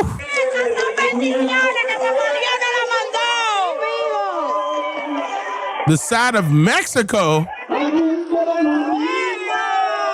you never seen on television. And I mentioned this during the live stream. Y'all remember when I said that there's plenty of people that look like us in Mexico? Yeah, I have a comment in the chat. But hey, matter of fact, show him some love, y'all, if y'all don't mind. Show him some love.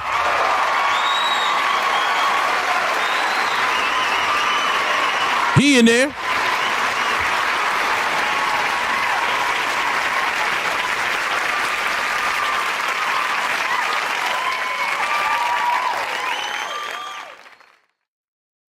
I appreciate that, y'all. Yeah.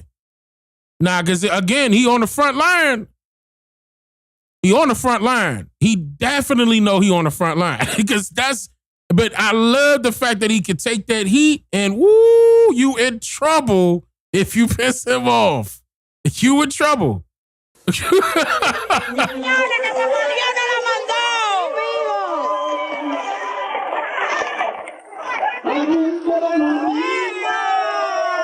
And it's raining.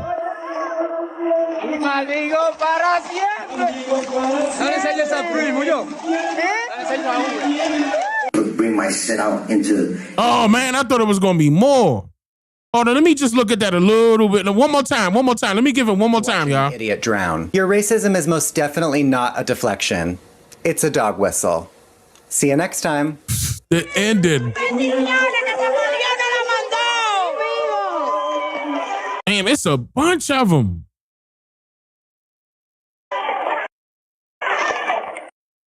Yeah, they deep. And brown skin, yep. Damn, look at them. They deep. See, again, that's true. Whoever did this the side of Mexico you never see on television. But again, that's another reason why I can't, like we just talked about the other lady that I played, or the other female that I played, when she said she was part Mexican, and a lot of us, including me, said that we could see that.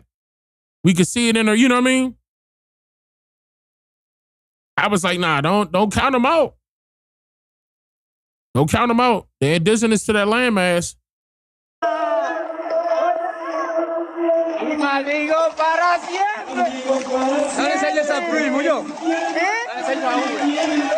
Bring my shit out into the park. People. Oh, Puerto Rican DJ talks about being what? By Latinos? Oh, by being mocked. Okay, Puerto Rican DJ talks about being mocked by Latinos for playing hip hop. But they would criticize me, Latinos especially. Like they would tell me, "What are you doing playing that Jungle Bunny music?" You know, like they were really opposed to me doing this. You know, because they said, "You're Latino, you know, do what you're supposed to do." And it's like, supposed to do, you know, I didn't know I was supposed to do anything. But I was getting a lot of flack from Latinos for doing what I was doing. But I ignored it, you know. I basically didn't listen to them. I just put my blinders on and just kept on my path. The pretendian? Okay, so I mean, again, it's going to be some of those that look past what other people are doing, which is the racism. Just like, for example, Havakama just checked somebody that was showcasing racism. He basically bypass that person's racism that they was showing. I'm talking about the guy the Puerto Rican DJ. Just bypass the racism that his own people were sharing with him. Okay, directed at our people for playing our music. But he knew better than that. They kept it pushing. When you got the audacity, when you got the balls to do it, You a trendsetter. Are all Freemasons. They don't even need a... Oh, he said pretendians were Freemasons. Oh, wait. Let me go back. You didn't listen to him. I just put my blinders on and just kept on my path. The pretendians are all Freemasons. Puerto Rican and Jamaican created hip hop. If Puerto Rican or Jamaica created hip hop, then why wasn't it called hip hop in Puerto Rico and Jamaica?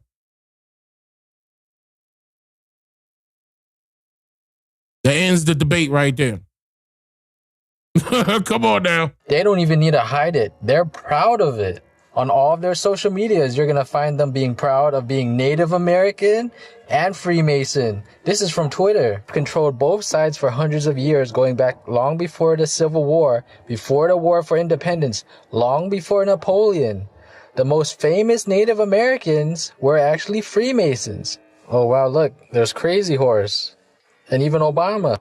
I don't know who these guys are, but they look like some Siberian Filipino. Did you know in 1885 he befriended Ann Oakley and made $50 a week touring with Buffalo Bill Cody's Wild West show? Buffalo Bill is a Freemason. And here's Sitting Bull with Buffalo Bill. Here's a letter of someone researching the Freemason Native American. Now we already know the real Bill was Cherokee Bill. Shout out to Cherokee Bill. We know the deal. Just to read it, it's pretty good. Here's some more. A lot of this is from Facebook, and you really got to pay attention to their symbols closely. And here's my Facebook. You could add me. Honestly, someday we're going to learn Okay, he got the Native American Party up there. Okay. Full history of this American takeover, and it's about to be exposed. All of it. The real history. Look at okay, let me explain. I don't want you guys to to think that they were just Freemasons or just the pretendians were the Freemasons. Our ancestors had skull and bones before any Europeans ever arrived here. And this was dated back in a book that was published in 15, held by the Library of Congress called America. I forgot what year that came out. That is too late. The book is called America. But yeah, they were showcasing the pictures inside of that book that we had skull and bones all over our garments, all over clothing. Well, I said garments, all over our sheets that we utilize, bed sheets, different artifacts that we created, and sold. A lot of that was there. Yeah, I'm trying to remember the book. Was it 1671? Am I correct? Yeah, the rings on the garments as well. We talked about the rings, the copper rings. And this is the reason why the Olympics took that, because they knew that was a form of protection. This is the reason why Sonic has rings as a form of protection. I believe the name of that book, America, is 1671. I believe I'm stating the correct date, but that's the one that showcased us already, that we had this prior to any other foreigner coming in. Indian chief was a Shriner, and there's a lot of these guys in Oklahoma for some reason. And this is probably the... Not saying that it has not been infiltrated. Yes, it has been infiltrated. But I'm just showing you that we already had this. We had a form of skull and bones back then. Whitest Indian chief I've ever seen. All the way down to the swastika. Yes. Doesn't get whiter than this. Honestly, at this point, it's just funny. It's just funny. Okay. Go for a nice ride in Hollywood, Florida. Look what they have over here. The Olmeca. And guess what? It's a museum right across the street. Gotta check this spot out. Let's see what this spot is about. Hey, yo, you see? The remnants is being placed in places. I'm not the one doing it. They're the ones doing it. Baby Simon. People say I look like the Olmec.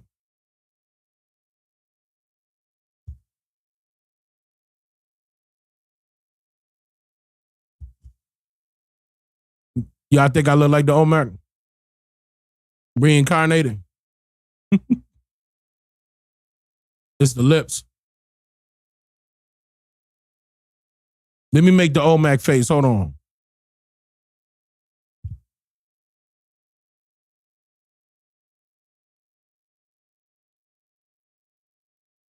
That's the Olmec face right there.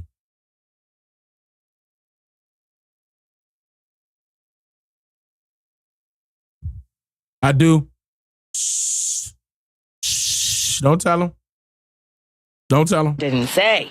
Simon didn't say. I posted about how I don't believe our ancestors want us fighting for the redistricting, want us fighting the fights that they already fought for us. They don't want us to do that. And somebody commented and said, Simon never said move. We were all under clear instruction that our ancestors said, stand down. Black Americans, stand down. They're going to mess with you. They're going to try to do different things to rile you up. Stand down. And she said, Simon never said move. And I thought about it and I'm just like, we were never told to move. We were never told the time is now. We were never told to knuck and buck. They're going to do these things. They're going to redistrict. They're going to do all of these things to steal congressional votes. They're going to do things to get black people riled up, even down to the roast of Kevin Hart and them making the George Floyd tasteless joke like they want. And I'm going to be honest with you. I saw that too. I did see the part and I was going to talk about that. I'm probably going to save that for tomorrow because I have some things I wanted to play. Like I did want to play that Cat Williams part. Let me wait for tomorrow. But that was a ritual. Everybody knows that. I hope they do. That was a humiliation ritual. He has to do that. He has to perform and do that. And Cat Williams clearly told you his agenda. Clearly told you Kevin's agenda as well. On Netflix. And they aired it. It was to the point where he wasn't even looking Kevin straight in the face. He just kept his head down when he went to go shake his hand. Poke, poke, poke. But Simon never said move. Our ancestors never said the time is now. Let them redistrict. Let them do all of that stuff. Let them, because it's going to backfire on them in the end. Imagine sitting in the midst of a war, everything going on around you, and they can't understand how while everything was launched at you to destroy you, nothing touched you. Hit the like button, y'all. Be missed. While being one of God's people. We know who we are. We are God in the flesh. We can sit in the midst of their chaos. We can sit in the midst of it and look around at the destruction around us and never, not once will anything touch us. Simon didn't say move. I like that message. Woo, and it ended right there.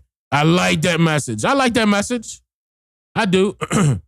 And I was hoping that she wasn't about to take it and go a political route and spin it because that was going to ruin the message. But I like it. I like that message a lot. I see a couple people starving in the chat, though. They started looking at her and they were starving in the chat, wasn't they?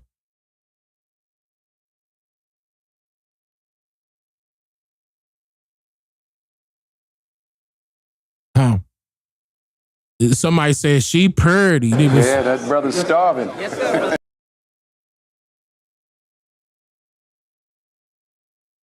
Yeah, that brother's starving. Yes, sir. All right, y'all. I hope y'all enjoyed it. So this is what I'm going to do. I'm going to go early tomorrow as well. I think I am going to go early tomorrow as well because I have a different topic I want to cover that's still in correlation with our, content, but I want to start teaching as well. Like, I'm just glad to be back, y'all. I'm glad that I'm back and I'm on camera. I've been wanting to do this, y'all. Been wanting to do this. But, shout out to my mother recovering. You know what I mean? My mother doing well with that. I really appreciate y'all showing me love with that. I appreciate y'all showing me love with the picture I posted up of my mother in Tunisia.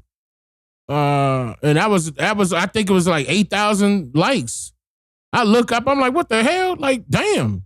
Everybody in the chat like, wait a minute, they reconciled? Oh my God. I'm like, yeah, I told y'all. Then one person did say it in the chat. that I did go live and told y'all what was going on. You know what I'm saying? Then I had to spend time with her. You know what I'm saying? Daddy in the house. Huh? Huh? You know what I'm saying? But anyway, so yeah. Ricky Cherry, what up, Rick? Thank you for the 71 months. I appreciate that. Galactic Carbon, thank you for the super chat. I appreciate that. TS World, thank you for the super chat. Leg, thank you for the gifted. I appreciate that.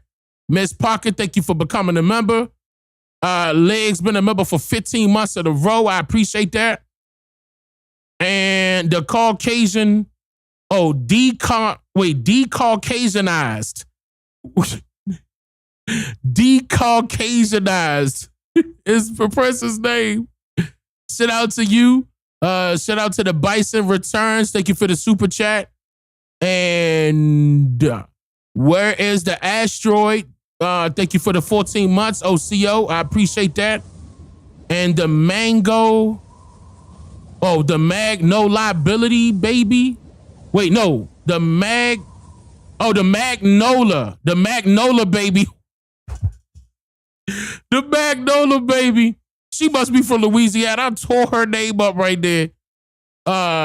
Thank you for what you do. You did a super chat. I appreciate that. Yeah, I tore that up, y'all.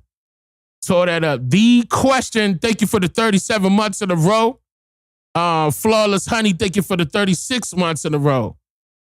Yeah, I appreciate that, y'all. So look, tomorrow for sure, make sure y'all hit that like button up. Tomorrow for sure, we going live again. I'm definitely going to be on camera again. We got another topic I want to talk about. And again, it is in correlation to what we already talked about. Yeah, and then, I enjoyed this. This whole time, I didn't even have background music on. I just looked at it and look, there go the background music right there.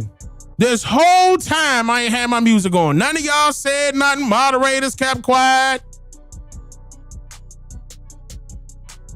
Ain't nobody say nothing. Well, I was enjoying the stream, Dane. I didn't want to break your concentration. You could have told me that I ain't had no music on.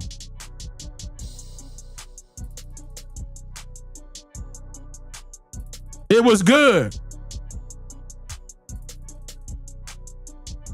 Okay. I ain't had no music on in the background. I hope it did sound good. The topic was too high for music. Your voice is music. No. I'm just playing, y'all. No. Blue Dreamer and moderators. I'm just playing. I'm just playing. It make for a great outro. Oh, speaking of that, I do got. Oh no, I don't have a. Well, it's the same outro. But before we go though, I definitely need y'all to please join the 13% community server, please. At the link that you see inside of the chat, discord.gg/13%. Discord.gg/13%. This is a community server that we have. It's an application where you get to join like-minded people like myself. I'm in there as well. Definitely a lot of activity in there. A lot of things should be coming here in the near future that we about to, have public here in the near future.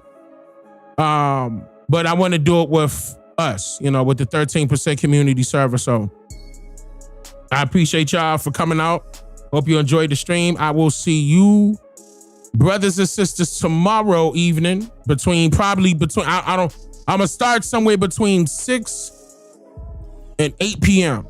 Eastern time. One or the other. One of them.